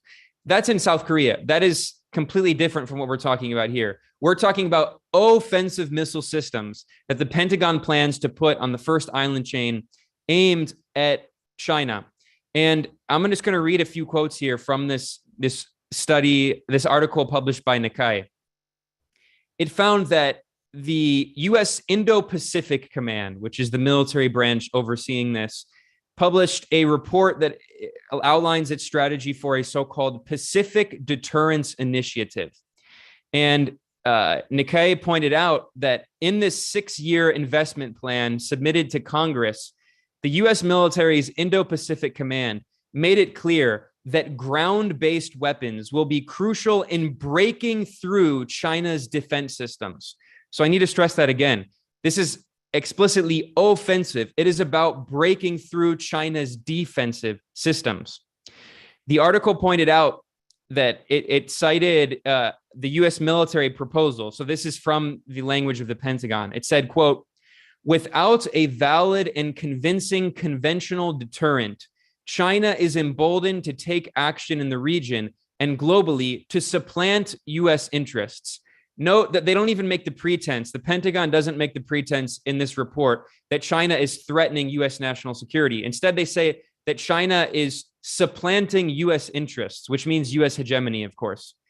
The report in Nikkei also emphasized that this proposal was supported, that it was passed, approved, that is, by the U.S. Congress. So this is happening.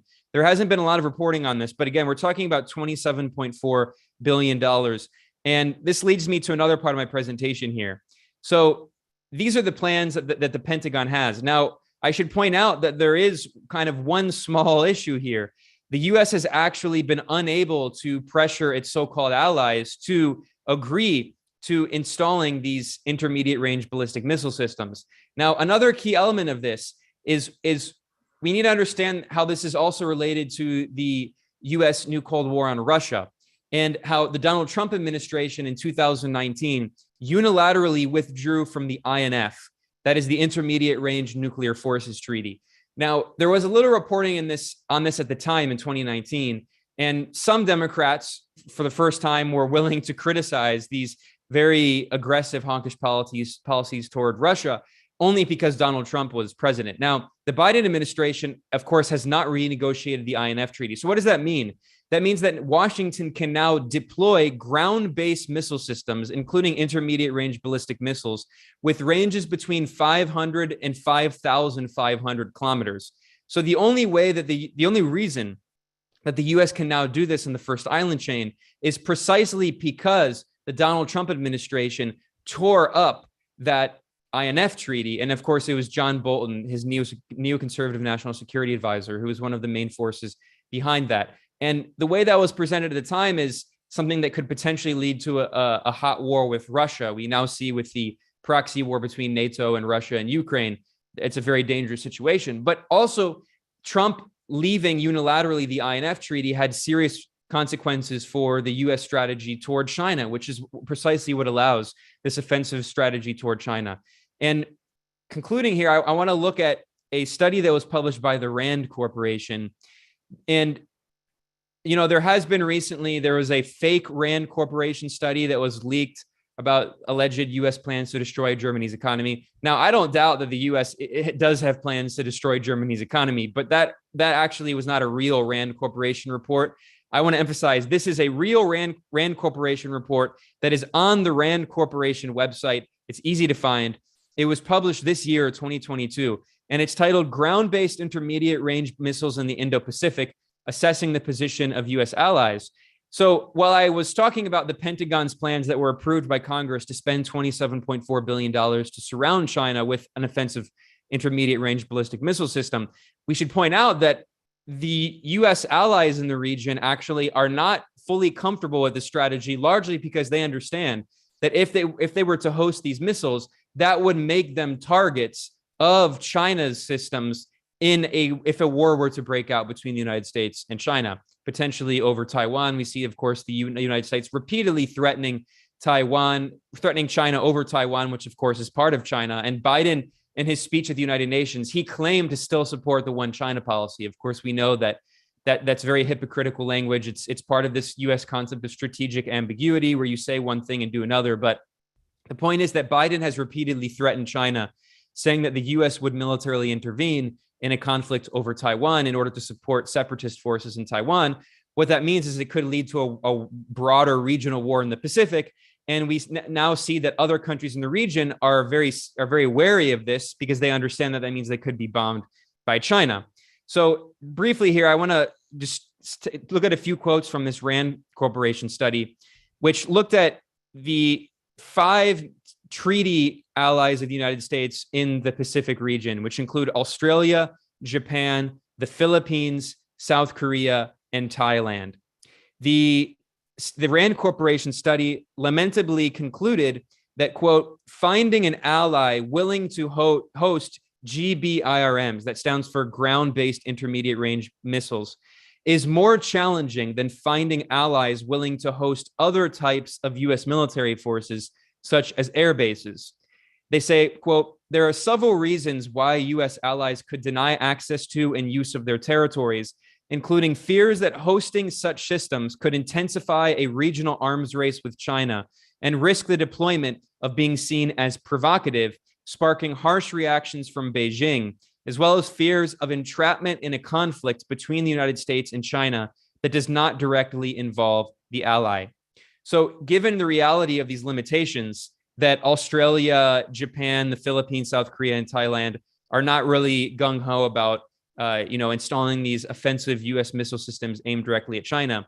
The RAND Corporation, of course, the RAND Corporation is a U.S. military contractor, and this report was compiled on behalf of the U.S. Air Force, on behalf of the U.S. military. So given this reality, the RAND Corporation made several suggestions for the U.S. military at the end of the report.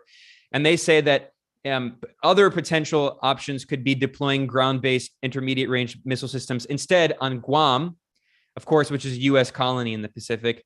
And they also concluded the most realistic strategy would be for Washington to strengthen its military alliance with Japan and South Korea. But if Japan and South Korea are not willing to host these intermediate range systems, then they could potentially do it by expanding the U.S. military foothold in the region. And they argued that the reason that might be more appealing to U.S. allies is that if there's this war that breaks out, China would potentially bomb the U.S. military bases in Japan, in South Korea, and not Japanese and South Korean infrastructure that is hosting these U.S. offensive missile systems. So I just wanted to point out those two reports, one from the Japanese business paper Nikkei, and also from the RAND Corporation. Those are two, of course, very mainstream sources closely linked to the U.S. government. And they spell out very clearly that the U.S. military is making plans for war with China, and it is not in any way for a defensive war. Obviously, the U.S. is on the other side of the planet. The U.S. cannot wage a defensive war in the Pacific region. So we need to, I think, study what these institutions are saying to see what these plans are. And of course, you can bet that the Chinese military is doing that as we speak. So thanks for this opportunity. I think it's a very important panel, and it's a pleasure speaking here today. Thanks very much, Ben, for that very informative expose, I think, of the strategies that the US and the Japanese are thinking about. We go on to our next speaker. Our next speaker is KJ No. KJ is a peace activist and expert on the geopolitics of Asia. Please go ahead. Thank you. It's an absolute delight to be with this illustrious and august company, and I absolutely affirm and agree with everything that has been said. My presentation will follow up. It may be repeating some of these elements, but I think all of these things bear repeating. I am going to share my screen.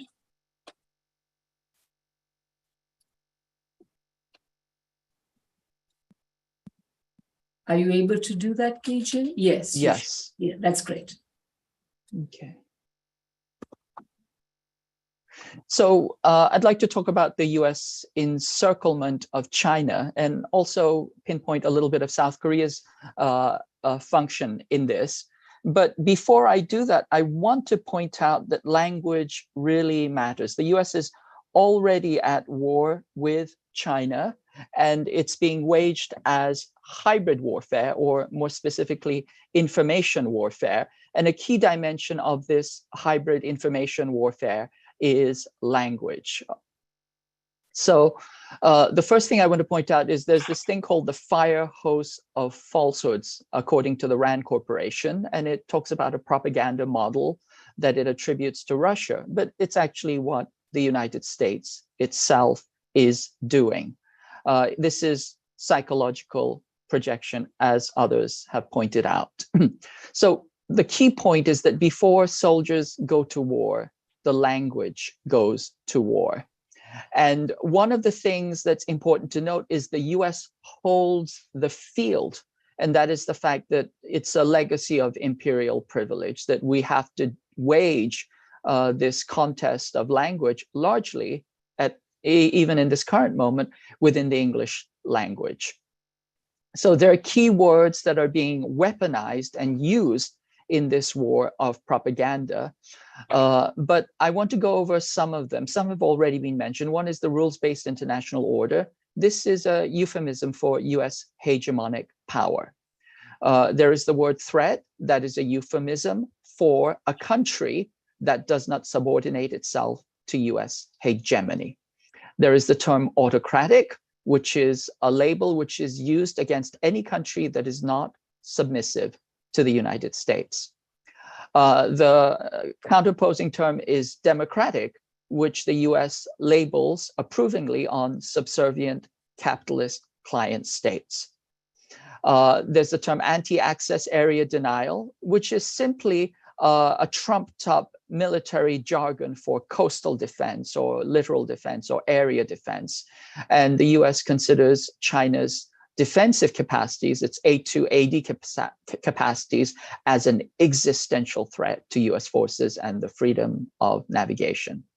There's something called a phone-op. It is a show of military force. It has nothing to do with freedom of navigation, although the original concept of the freedom of navigation, mare liberum, is actually a colonial concept counterposed to mare nostrum, which was used to justify colonial piracy. There's the term revisionist power, which was used in the national defense strategy, national security strategy to brand Russia and China. It's simply a trumped up euphemism for official enemy. There's the term competition the US likes. It simply means at war, and global competition means global war. And when the US says to compete and cooperate, it means that it will wage war with deceit. There's the term containment, which Ben has already very clearly explained. There's the term allies, which we could refer to or think of as client states, vassals, poodles, or the older, more colorful statement, running dogs. There's the term genocide, which is being used to apply to China's program of human development. And so the US claims there is a genocide going on in Xinjiang. There's actually a program of human development that increases the health, life expectancy, wealth, benefits, culture, education, and employment of a minority group. And of course, we cannot forget the verb sense, which should be widely used in the English language, just as, for example, the word bowdlerize. It means to lie, to concoct, to exaggerate by a factor of 1,000 or more, to invent facts, statistics, fraudulent documents with no basis in reality, based on a fundamentalist religious zealotry. Security means imperial interests. Shared liberal values means settler colonial white supremacy. So with that understanding, we look at these words, and now let's look at the map. Others have shown us many maps, but this is the map of encirclement. You can see the various bases, and you can see that it is very clearly an arc of containment. There are the island chains that others have mentioned. Most notably, South Korea recently built a base on Jeju Island, which nudges the island chain even closer. And the fact is that Biden is preparing for war with China. The question is not, is he going to prepare for war or engage in war? The question is how. And the question right now in the political class is it going to be ambidextrous, that is a two-front war against Russia and China? Is it going to be sequential, that is knock out Russia first and then pivot to China? Or will it be refocused, that is let the Europeans take care of Russia, the US must focus everything on China? And that also requires a casus belli. Now, there is a war doctrine that's been published in 2013. It was developed on since 2010, 2009. It accompanied the US pivot to Asia. And the air-sea battle doctrine is actually a revamping of the air-land battle doctrine against the USSR, which was the NATO's policy or NATO's doctrine of rollback against the USSR. Air-land battle was never directly used against the USSR, but it was applied during the Iraq War and all subsequent wars since the 90s.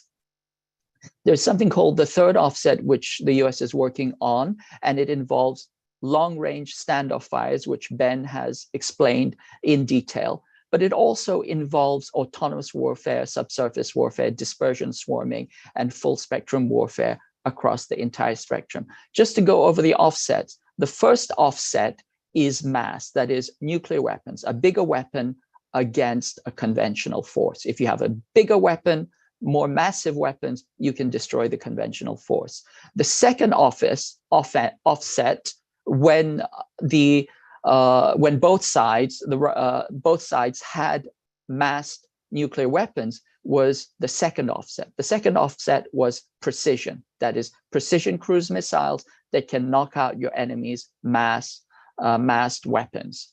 The third offset, which is the offset against precision attacks, is dispersion. And that dispersion is combined with autonomous or AI-driven warfare. And so this is what the US is preparing in the South China Sea and against China, and to a certain extent against Russia right now. So we're escalating rapidly towards a shooting war. It's hybrid warfare. All domains are contested. It involves soft and hard power, state and non-state actors, conventional and non-conventional operations. And it engages the military, political, social, economic, infrastructural, informational domains, the cognitive domains, physical domains, informational domains, etc. South Korea's role in this? Well, South Korea is important because it's the sixth most powerful military in the world. It has the largest military manpower on the planet, probably around 3.5 million conscripted troops, if you include reserves. And the US, as Chu-hyun has pointed out, retains operational control over all South Korean troops. This is an important picture to note. The Korean person in front is a Korean lawmaker. The person behind him is Curtis J. Scaparotti, who was the US CNC USFK commander at the time, controlling all troops in South Korea. If you look at the pan-out, you'll realize that Kim Moo-sung, the Korean lawmaker, is actually being ridden by Curtis J. Scaparotti. I think that metaphor speaks for itself. South Korea is a client state. Donald P. Gregg said to the Senate Foreign Relations Committee that the US has always been a patron to Korea's client status. There have been various ceremonies of obeisance, including most recently, Yoon Suk-yeol at the UNGA had a 48-second drive-by summit with Biden, where he did not get anything he wanted. He drove up to the favor window of the White House, and he was given a big, fat, juicy nothing burger. And after having received that, he cursed out the US Congress, calling them FUCKERs, and said that Biden would be SHIT-faced, embarrassed because of this. But that's about the extent of South Korea's resistance, is a kind of potty mouth Lenny Bruce imitation. Yoon Suk-yeol, the South Korean president, wrote an article in Foreign Affairs just before his election, currying favor, and he essentially gave US foreign policy back to the United States on a silver platter. If you read the language, strategic alliance, free and open, inclusive order in the Indo-Pacific, quadrilateral security dialogue, coordination with the US and Japan, he essentially cut and paste US State Department doctrine and then fed it back to the United States on a silver platter. Under most circumstances, this would be considered plagiarism and would be kicked out of the House. This is more of Yoon. He also made a statement about the alliance, growing threats to the rules-based international order. He says the alliance has grown far beyond the Korean Peninsula, meaning that it will get involved in US war over Taiwan. Explicit, comprehensive participation of South Korea in US war against China in all war fighting domains and in all potential conflict areas. So the fat in the pan is smoking. The random rage killings, as Lillian has pointed out, signal that things have crossed a threshold. You can see the escalation in attacks. They're happening all over the world. It's inseparable from the warmongering on China. A wholesale policy of hate mongering will trickle down into retail violence, and Asians are collateral damage of this hate mongering. How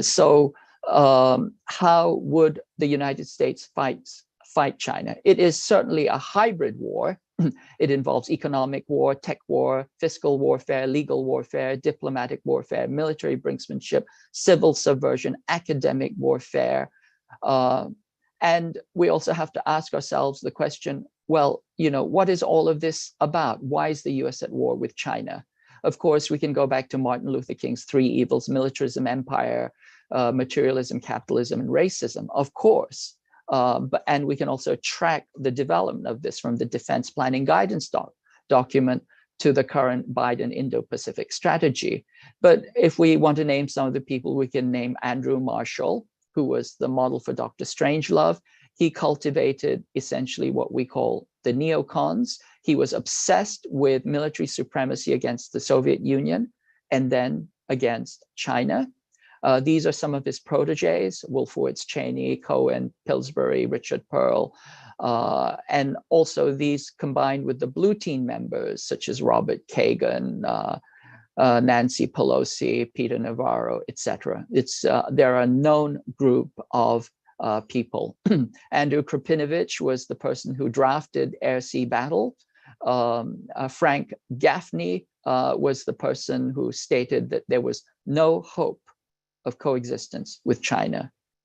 And of course, Paul Wolfowitz drafted the Defense Planning Guidance document, which became the Project for the New American Century, which became the Pivot to Asia, which became Hillary Clinton and Barack Obama's plan to encircle China. It came with an explicit doctrine of war, as well as an explicit economic doctrine. And so you can see DPG, PNAC, Bush Doctrine, Obama Doctrine, Trump Doctrine, Biden Doctrine. And of course, the Blue Team, which are holdovers from the 1990s against Taiwan. Nancy Pelosi is one of the key members of them. She said of the Hong Kong riots, when people were being burned alive, that it was a beautiful sight to behold. So it goes from the Heartland Theory, the grand chess game of Brzezinski, to Wolfowitz, to the Project for a New American Century, to the Center for a New American Security and the Pivot to Asia. Or you can understand it as US exceptionalism, the DPG, the Pivot to Asia, the Trump Doctrine, and the IPEF and the Indo-Pacific Strategy. The offset, as I said before, is mass, precision, dispersion, automated warfare, long-range standoff missiles. This is the island chain. Taiwan Island is important because of China's chiastic history. It wants to complete its revolution, but it's also a pawn on the seventh row of the chessboard. And the US has trampled on all red lines regarding Taiwan Island. The Taiwan Policy Act is the latest instigation, and essentially it says that strategic ambiguity over Taiwan Island is over. The trick is to provoke war. The US wants to goad war into what they hope will be a limited war over Taiwan. The Taiwan Policy Act puts that into legislative form. It prepares economic and financial sanctions against China preemptively. It fast tracks weapons and training. It rehearses war games, and most of all, interoperability. It gives Taiwan Island non-NATO ally status. It gives $6.5 billion worth of arms and support. And note the long title of this act. It is a bill to support the security of Taiwan and its right of self-determination. Can you imagine if China wrote a bill sending arms and weapons and training and ensuring the right of self-determination of Guam, Hawaii, Texas, or California?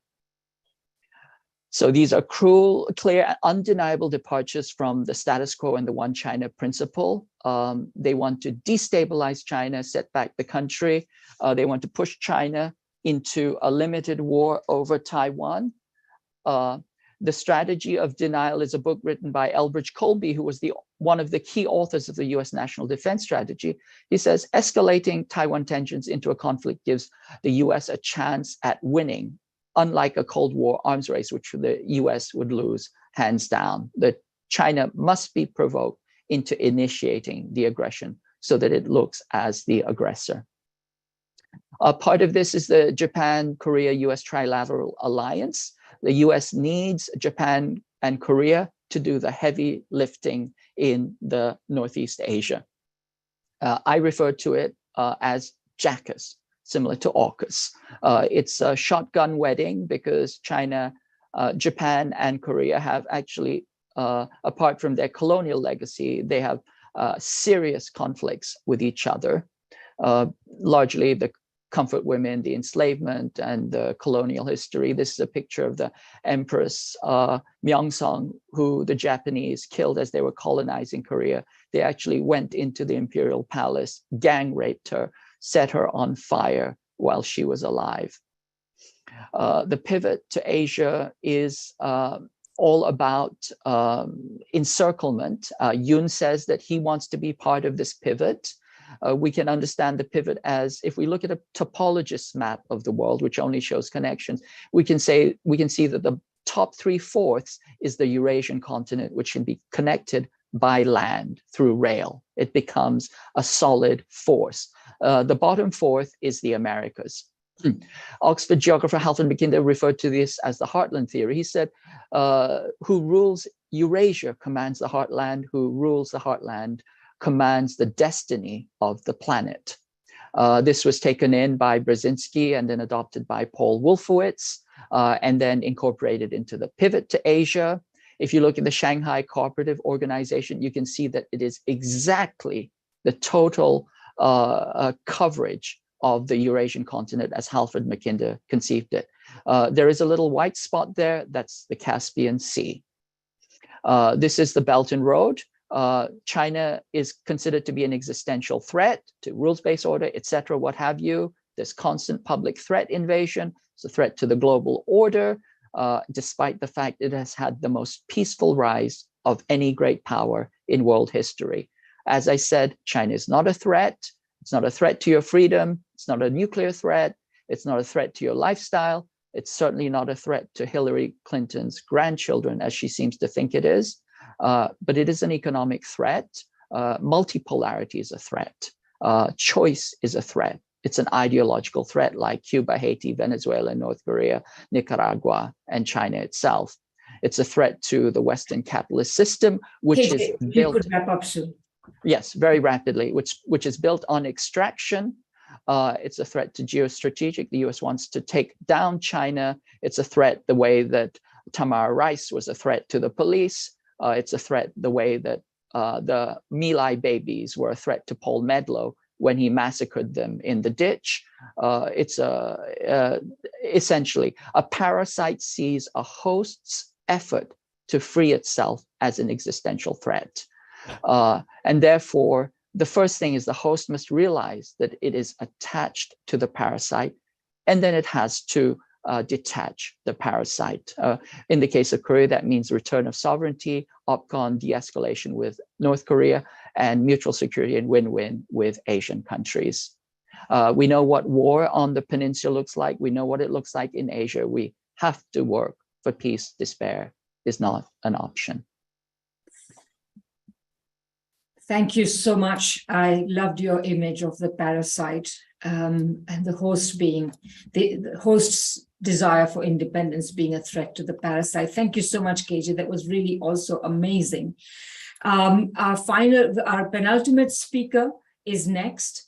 Zhong Xiangyu is a political commentator and a Chinese hip hop artist. And I know he's going to make a really great presentation. So please go ahead, Xiangyu. Well, we were bombarded with a lot of facts from everyone, so there's probably going to be a lot of overlap, but I guess a bit of refresher is always going to be nice. I'm going to try to keep this brief because I know we've been doing, don't want to keep everyone here for too long. So hi, everyone. I would like to start by thanking Friends of Socialist China and all of the co-sponsors for inviting me to share my insights on the current geopolitical situation resulting from sharpening antagonisms between China and the United States. And specifically, I will be speaking on the West's incitement of Taiwan separatism and Western power projection in the South China Sea and Taiwan Straits. The latter, which has mostly been covered in more detail, so I'll be talking a little bit more about the internal stuff and connecting it with all the other stuff that everyone else has mentioned today.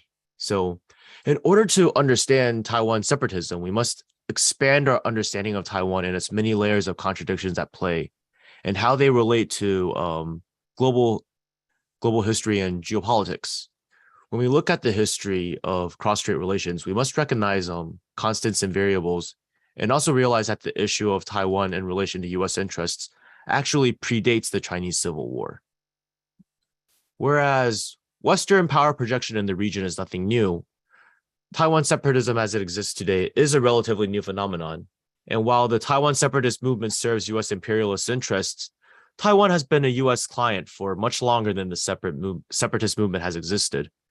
In fact, during the leadership eras of Chiang Kai-shek and Jiang Jingguo, Taiwan separatists were imprisoned for treason, which is kind of based. Execution of political dissidents, however, was reserved for the communists. I was just kidding about the kind of based stuff, by the way.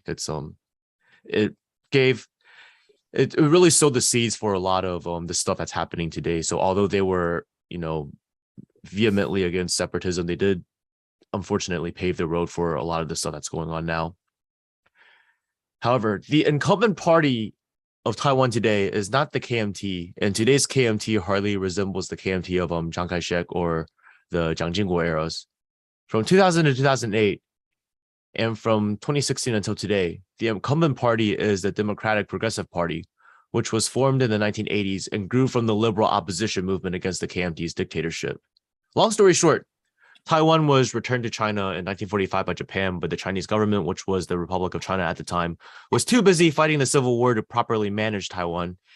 And tensions between local Taiwanese and the newly arrived government officials from the mainland arose. And by the way, Taiwan's population by then was already majority Han, so we can put the misunderstanding that the KMT carried out genocide against Taiwan's indigenous population to rest, because it actually didn't happen. Like, some people have this understanding that everyone in Taiwan, or most people in Taiwan before the KMT arrived, were indigenous. That's not the case. Anyways, whereas most of Taiwan's population originally came from southern Fujian, the new mainlanders arrived from all over the country. So regional differences were greater than the ones that the people were used to. And there was also a mistrust of local Taiwanese by the new government officials, since local Taiwanese had previously been colonial subjects of Japan. So their loyalty was kind of, questioned. And this culminated in the February 28th incident in 1947, which, although wasn't the simple matter of KMT soldiers massacring Taiwanese with death tolls grossly exaggerated by DPP, it did create a very bad first impression for the KMT and did set the mood for the decades to come.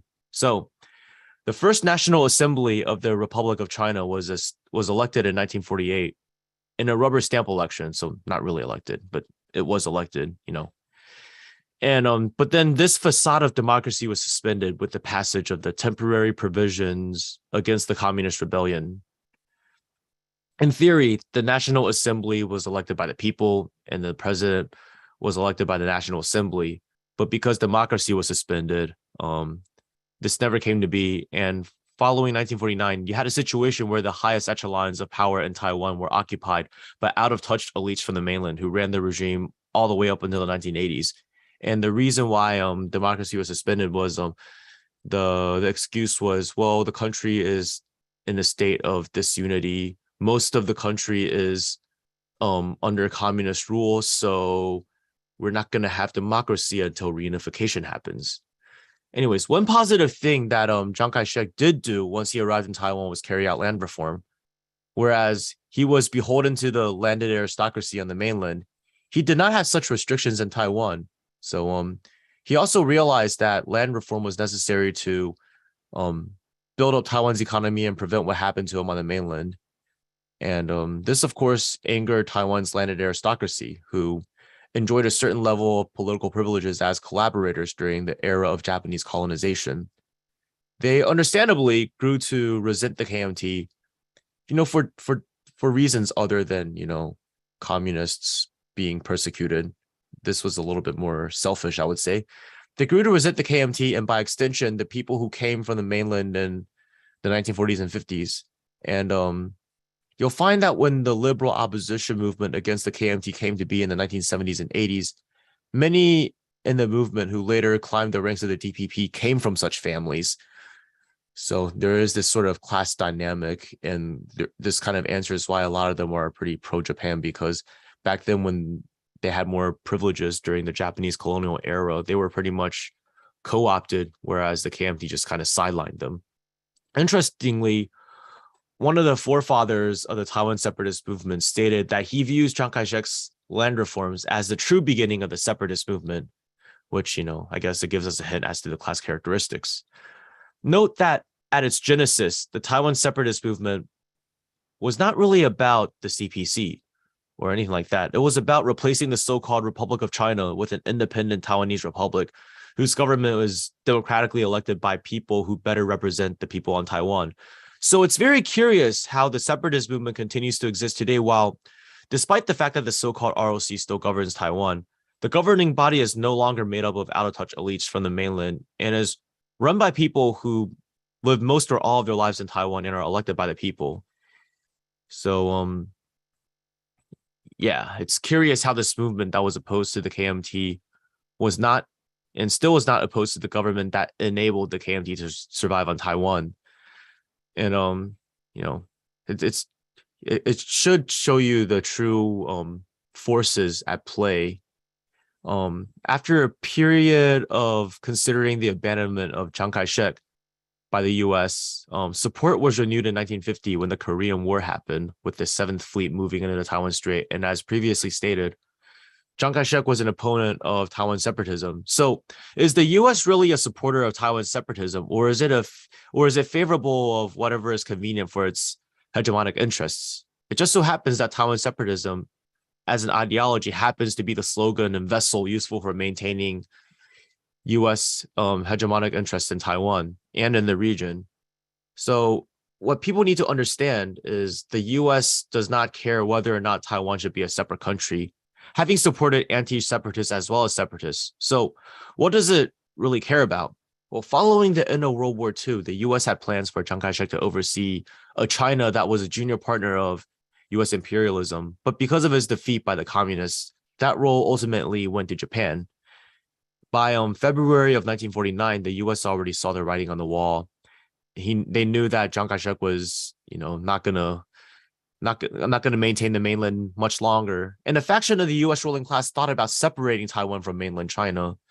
So the then Secretary of State, D. Natchison, sent U.S. diplomat Livingston T. Merchant to Taiwan on a field mission to see if there could be an autonomous government set up in Taiwan.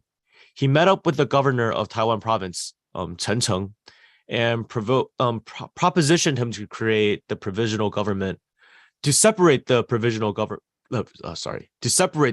government from the central government, upon which the Allied forces would occupy Taiwan and oversee the transfer of power to the new government, and after which the U.S. will send its Navy and Air Force to Taiwan, to the Taiwan Strait to prevent attack. And then the U.S. would inform Chiang Kai-shek that if he wishes to go to Taiwan, he would have to do so as a political refugee. So you see, at this point, the U.S. had given up hope on Chiang Kai-shek, but Merchant made the offer to the wrong person. Chen Cheng was loyal to Chiang Kai-shek, and although Chen Cheng and Chiang Kai-shek were both anti-communists, they were also Chinese patriots who refused to separate Taiwan from the mainland. Now, following the establishment of the PRC on October 1st, 1949, we see a faction of the U.S. government that, although did not want to recognize the new socialist government, also wanted to cut ties with Chiang Kai-shek. This faction did not want the Taiwan issue to ruin relations with the PRC, and instead wanted to take advantage of historical Sino-Russo tensions in an attempt to win the communists over from the Soviets to the U.S. So, this faction is against Taiwan separatism. Not that Taiwan separatism really existed back then. I guess back then would have been a creation of like a two-China situation. So, January 5th, 1950, Truman upholds the Cairo Declaration and the Potsdam Communique, recognizing Taiwan as a part of China. And Chiang Kai-shek was like, okay, my days are numbered. I'm going to lose Taiwan. My troops are demoralized. And many of those troops, by the way, were impressed into the army and did not want to leave their homes on the mainland. All they really wanted was to go home, and they were promised that they would be home back soon. So it's a really sad story, actually. A few centuries earlier, remnants of the Ming on Taiwan were defeated by the Qing, And Chiang Kai-shek felt that history was going to repeat itself and that he was ready to negotiate with Mao. He sent General Li Zibai, brother of PLA Marshal Chen Yi's sister-in-law, to negotiate. But when the Korean War broke out, Chiang Kai-shek called Li Zibai back to Taiwan, knowing that the situation had shifted. And curiously, right before the Korean War broke out, MacArthur pointed out that Taiwan must not fall to the communists because of its strategic location relative to the island chain that ran, from the Aleutian to Mariana Islands, and Taiwan's proximity to Okinawa and the Philippines, both under U.S. control. So to MacArthur, Taiwan was an unsinkable aircraft carrier, and its loss meant the destruction of U.S.'s comprehensive defense network, which was in reality a containment network against China and the Soviet Union. And the U.S. essentially continues to view Taiwan as an unsinkable aircraft carrier, though its troops have been withdrawn from Taiwan since 1979 as a condition for establishing ties with the government on Beijing.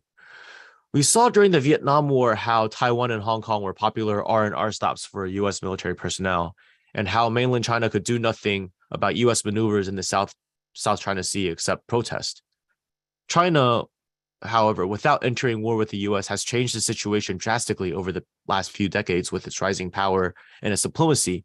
And the U.S. can no longer dock in Hong Kong since Hong Kong's no longer a British colony. And the U.S. and because the U.S. shifted recognition from Taipei to Beijing, and because the U.S. and UN never recognized Taiwan as a separate country and have only changed their stance on which government is the legitimate Chinese government, docking in Taiwan without Beijing's permission would be military aggression under both UN and U.S. law. So the view of Taiwan being an unsinkable aircraft carrier was not even new by the time MacArthur worded it that way, though. As the U.S. eyed Taiwan for the first time in the mid-19th century. And to explain this, we have to go briefly all the way back to the Revolutionary War. And I promise I'm almost done. When the U.S. became independent from Britain, it was blocked out of... Wrap up soon, Xianjun. Yeah, I'm trying to keep it quick. The United States became independent from Britain. It was blocked out of Britain's and the British Empire's trade system. So the U.S. turned to China for trade since China was the largest economy in the world. Of course, the most lucrative trade at the time was opium, like previously mentioned by speakers earlier today.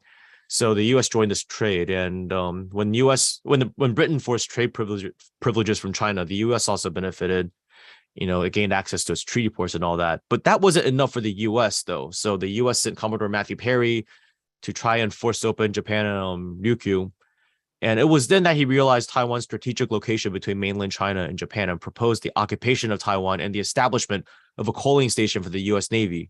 What prevented this from happening, though, prevented it from being pursued was the outbreak of the Civil War. And shortly after the war, the Rover incident occurred in 1867. And you gotta look that up because I don't have time to explain. Marking the first time U.S. forces invaded Taiwan. They were defeated by the Aboriginal people on the East Coast, but U.S. Consul in Xiamen, Charles Legendre, Legendre, leveraged experience gained through this defeat to help the Japanese Empire invade Taiwan in 1874. And although at that time Taiwan did not fall to Japan, it finally did in 1895 after China lost the first Sino-Japanese war to Japan and was forced to cede the island to Japan. So given that U.S. concern about Taiwan has always placed U.S. military and trade interests at the forefront, we can understand why the U.S. today, while not necessarily supportive of Taiwan separatism for the sake of Taiwan separatism, is interested in preventing Taiwan from establishing closer ties with the Chinese mainland, which was happening, by the way, from 2008 until the mid-2010s. In 2014, then leader Ma Ying-jeou's administration signed a trade pact called the Cross-Strait Service Trade Agreement with Beijing to liberalize trade between mainland China and Taiwan in the service industries, further integrating the two economies. And this resulted in the Sunflower Movement, which was basically a color revolution of sorts, which at the end of the day, it blocked the ratification of the pact, and it gave rise to a new wave of pro-imperialist leftist activists who today serve as, the ideological foot soldiers of the DPP. So there is this sort of woke washing of empire going on in Taiwan as well as in America. So curiously, this happened not too long after the U.S. embarked on its pivot to Asia policy, and it happened during the same year as the Umbrella Movement in Hong Kong and the Maidan Color Revolution in Ukraine. Another noteworthy policy shift of the US was in the 1980s. The socialist bloc in Eastern Europe was collapsing and the Soviet Union was standing on its last legs, and the communist threat was waning, and the US no longer had a need for a Bonapartist strongman leader like Jiang Jingguo in Taiwan, who, while not a communist, pursued a developmentalist line that involved heavy government planning and protectionist policies to the chagrin of neoliberals. The US was therefore very supportive of Jiang Jingguo's successor, Li Denghui, who represented the liberal faction of the KMT, and over the process of implementing democratic reforms following the end of martial law, thoroughly liberalized the economy. I believe separatism as an ideology began to be somewhat promoted in an effort to maintain the status quo, not because the opportunists pushing it really think it's attainable. It's because if the old Chinese patriotism that was taught to Taiwanese people ran unchecked, then the vast majority of people would be supportive of closer ties with the Chinese mainland and working together with their mainland compatriots to build a better future for everyone on both sides of the strait. This would have jeopardized Taiwan's role as a U.S. client. Hence, education was changed in a top-down fashion to raise a new generation of Taiwanese youth who do not view themselves as Chinese by removing emphasis of Chinese history from education. So I'd like to close by pointing out that the U.S. is not our friend, and that nowhere in the Taiwan Relations Act does the U.S. state its obligation to defend Taiwan in an event of war. It states that efforts to determine Taiwan's status by non-peaceful means are matters of grave concern, which could just mean Biden going on TV and saying a few stern comments. So U.S. lawmakers are keenly aware of the lack of commitment. Thus, former Illinois Senator Charles H. Percy proposed changing the words grave concern in the act to security interest. This was vetoed because it commit U.S. to a war with China should cross-strait antagonisms intensify. Senior Pentagon official Edward Ross said, "As the lone superpower, our interests are plentiful and our attention short. We cannot help defend you if you cannot defend yourself." So, to anyone who thinks the U.S. is looking out for the interests of the people on Taiwan, please think again and think about who will be paying the price for the reckless policies being pursued by the U.S. ruling class and opportunists in Taiwan, and who will be benefiting from it. It will not be the people on Taiwan, nor will the average American even benefit from it. Thank you very much. Thank you so much, Yang Yu. And I'm so sorry for asking you. You have given a great account and reminded us that the United States always wants all the options for itself and all the constraints on everybody else. Thank you so much. Our final speaker today is Keith Bennett. As most of you know, Keith Bennett is the co-editor of the Friends of Socialist China platform or website. And of course, he is, as most of you also already know, among the most best informed intellectuals on matters particularly relating to East Asia and more generally of the history of socialism today. So Keith, please go ahead. Thank you for that introduction, Radhika, and for your brilliant sharing as always. On behalf of Friends of Socialist China, thank you to all who registered for and have attended today's meeting. Thank you to all of our co-sponsors and all those who have promoted and helped to build the meeting in various ways. And a very big thank you to all our brilliant speakers. Keith, you know that your video is not on? Oh, yes. Oh, I'd forgotten that bit. Great. Sorry, it's been a long meeting. Right, sorry about that. The Pacific region accounts for a huge part of the Earth's surface, of its population, and of the global economy. It is therefore, as we've heard, a cauldron of contradictions, of class and national struggles. Many of them have been touched on today, and they include, in a far from exhaustive list, the struggles of the First Nations and their peoples in the settler colonial states of Australia and New Zealand, of the native or indigenous Alaskans and Aleutian Islanders, the struggles of the small island nations of the South Pacific against the existential threat of climate change, against the bitter legacy of nuclear testing by the imperialist powers, and for a nuclear-free zone of peace, for the right to pursue an independent diplomacy, as we see recently in Solomon Islands, and for development against poverty, the national democratic struggle in the Philippines, the anti-colonial struggles of the peoples of New Caledonia, or more correctly, Kanaki, Hawaii, Guam, home of the Chamorro people, Okinawa, or more correctly, Luchu, and others, the struggle against the revival of Japanese militarism, and so on. Besides China, another socialist country in the region, the Democratic People's Republic of Korea, stands in direct and acute confrontation with US-led imperialism, while the Korean people as a whole struggle for the reunification of their country, and militant struggles are waged by the combative South Korean working class, as we heard brilliantly outlined by Ju Hyun and other speakers today. However, it is the ever more undisguised hostility of imperialism, US imperialism in particular, towards the People's Republic of China, that, along with the situation regarding Ukraine, increasingly constitutes the principal issue in world politics, the main contradiction around which all the other contradictions pivot and which it increasingly impacts upon. As Mao Zedong said, grasp the key link and everything else falls into place. The contradiction between US imperialism and the Chinese Revolution, as we've heard, has a long history. The United States, as outlined in particular by Ken right at the start of the meeting, joined in the neo-colonial degradation and exploitation of China by all the major imperialist and colonial powers that began in earnest with the First British Opium War of 1840. However, unlike such powers as Britain, Japan, Tsarist Russia, and Germany, it didn't manage to help itself to its own slice of Chinese territory. It therefore sought other ways to expand into China at the expense of its imperial rivals, but of course, above all, at the expense of the Chinese people. At home, anti-Chinese racism, as expressed, for example, in the Chinese Exclusion Act, became another pillar of US white supremacism. It was therefore natural that in the epic class struggle waged under the leadership of the Communist Party of China against the Chiang Kai-shek regime, US imperialism would do its utmost to prevent the victory of the Chinese People's Revolution. Although this was not without opposition at home, not just from the progressive forces, but also for a time in the context of the anti-fascist war, even from a section of the US ruling class, those who served in the Dixie Mission, the US wartime delegation to the communist base in Yan'an, not least John S. Service, drew certain conclusions from their time in China.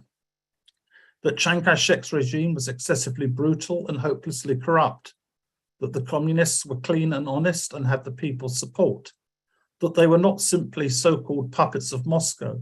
Rather, the Chinese Communist project was essentially one of nation building. As a result, the cry of "Who lost China?"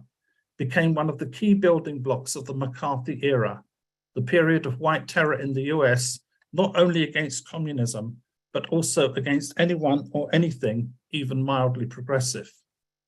In this atmosphere, for decades, the United States not only persisted in the ridiculous fiction that the defeated remnants who had retreated to the island of Taiwan remained the lawful government of China.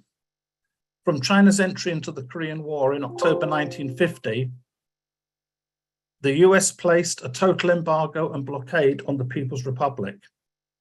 For the next 2 decades, literally just a handful of US citizens were able to set foot in the People's Republic, Dr. W.E.B. Du Bois and Edgar Snow being 2 key exceptions. The US threatened to use nuclear weapons against China on a number of occasions, during the Korean War and during the 1958 crisis in the Taiwan Straits. Not only the Korean War, but the Vietnam War too resulted in large part from the US determination to roll back the Chinese Revolution and what it saw as its contagious example. The visit to China by US President Richard Nixon, himself a key protagonist in the McCarthy witch hunts 50 years ago, in February 1972, was therefore a sensational event, which, whatever else it might have been, represented a massive defeat for US imperialism's efforts to isolate and contain the People's Republic. As the Korean revolutionary leader Kim Il-sung observed at the time, Nixon went to Beijing not as a victor, but waving a white flag of surrender. Of course, Nixon and Kissinger hoped, by means of their opening to China, to perpetuate and exacerbate the damaging division between the 2 major non-capitalist powers of the time, the USSR and the PRC. Their simultaneous pursuit of détente with Moscow, incidentally, was also designed to serve the same purpose. However, Nixon and Kissinger also had some appreciation of the potential opportunities of the Chinese market. They had also concluded that the US war in Vietnam, Laos, and Cambodia was strategically lost, but they sought some sort of face-saving exit, and one that might ensure that a communist victory in Indochina did not precipitate further successful revolutions in Southeast Asia. Nixon himself had already hinted at this in a 1967 article in Foreign Affairs, the House Journal of the US Foreign Policy Establishment, an article that had been more carefully noted in China than it had been in the US. There have always been and remain many deep and fundamental issues between the United States and People's China, but none of them can compare in importance to that of Taiwan. That is why it took from Nixon's visit in February 1972 to January 1st, 1979, for the two countries to formally establish diplomatic relations. On the final day of Nixon's visit, the two sides released the Shanghai Communique, the first of three key communiques that define the very basis of US-China relations. This communique stated, the US acknowledges that all Chinese on either side of the Taiwan Strait maintain there is but one China and that Taiwan is a part of China. It continued, with this prospect in mind, it affirms the ultimate objective of the withdrawal of all US forces and military installations from Taiwan. The second communique was issued marking the establishment of diplomatic relations and noted, the US recognizes the government of the People's Republic of China as the sole legal government of China. Within this context, the people of the US will maintain cultural, commercial, and other unofficial relations with Taiwan. The third communique, issued in August 1982, stated, the US government attaches great importance to its relations with China and reiterates that it has no intention of infringing on Chinese sovereignty and territorial integrity, or interfering in China's internal affairs, or pursuing a policy of two Chinas, or one China, one Taiwan. Of course, these communiques all contain compromises, contradictions, and caveats, nor can it be said that the United States has observed them in particularly good faith. To imagine they might have done would surely indicate considerable ignorance and naivety with regard to the history of US behavior, whether at home or abroad. Nevertheless, they represent the very bedrock of relations between China and the US. That is why the process of systematically violating and dismantling the commitments they contain, a process begun in earnest under the last administration of Donald Trump and now being escalated to an alarming extent by Joseph Biden, has created such a dangerous and explosive situation. In August, we saw the visit to Taiwan of House Speaker Nancy Pelosi, constitutionally the second in line to the US presidency, who flew in on a military aircraft with an air and sea armada in tow. The Taiwan Policy Act, currently making its way through the US legislature, would re-establish a permanent US military base presence on the island for the first time since 1979. And no less than 4 times now, Biden has asserted that the US would commit military forces to support the Taiwan authorities in the event of a military conflict. Each time, Biden has claimed that is a commitment that the US has made, although that is flatly not the case. In his most recent such outburst, just a few days ago, he stated that US support for the separatist forces in Taiwan would go even beyond the massive backing currently being given to Ukraine in its conflict with Russia. Administration officials have repeatedly tried to walk back from Biden's comments, claiming in the face of clear evidence to the contrary that US policy has not changed. Now, it is eminently believable that Biden might have difficulty in remembering his wife's name when he wakes up in the morning. However, to ascribe 4 outbursts in almost exactly the same terms to an old man's foolishness surely strains even the most credulous. One might recall here the sardonic observation of the 19th century Irish poet and playwright Oscar Wilde, to lose one parent may be regarded as a misfortune, to lose both looks like carelessness. It is the calculated provocations of both main political parties of the US imperialist ruling class that have reduced relations between China and the major imperialist powers to their lowest and most dangerous level in more than half a century. The situation in Europe today is a sobering reminder that wars between the major powers, between nuclear powers, are by no means inconceivable. This is the serious background to our meeting today. The times demand the broadest possible unity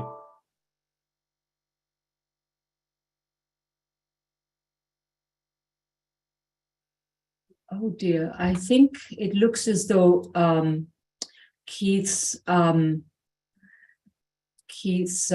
computer seems to have shut down. Carlos, do you want to advise what we should do in the circumstances?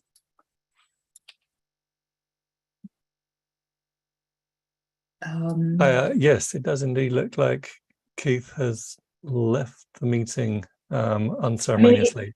Yeah, I think his computer seemed to just shut down, it seems. Maybe it lost power or something.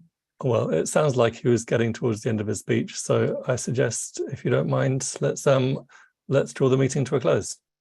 Okay, fine, thank you. So, folks, I was really hoping that we would be able to hear Keith to the very end, but I do think, as Carlos says, he was getting to the end, and I think his message seemed to have been to underline, as I think many other speakers have done, that we are living in an extremely dangerous moment in the history of the world, a moment that is, open to a nuclear war in a way that I don't think we have been in for a very long time. So I just can't imagine. I mean, I think this seminar has been excellent in terms of underlining that. I think all the speakers here have been extremely prescient and extremely educational. So we will certainly do what we can to publicize this, both the video and perhaps also a transcript version very widely. Please do so yourselves. The YouTube video will be available for, in perpetuity, so please feel free to share it. So maybe I will just draw the event to a close now. Thank you all for your patience and thank you for remaining for such a long time. It has indeed, as Sarah says in the chat, an incredible program. Thanks to all the speakers. Oh, I see Keith is back. Keith, do you want to quickly finish or shall we end the program? You're muted.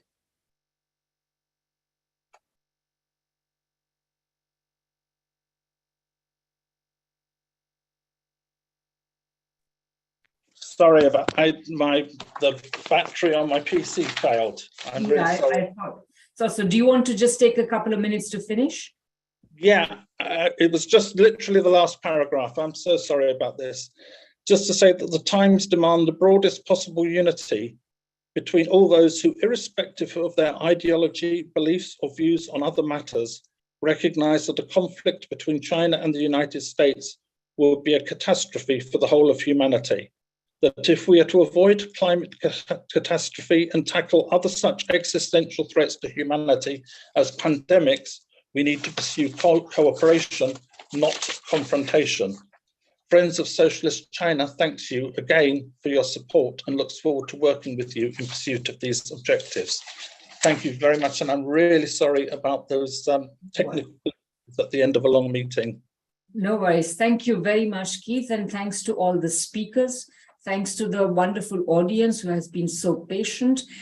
Please look out for future events from Friends of Socialist China and all the co-sponsors, which I won't list all over again, but I will just say thanks again and see you next time.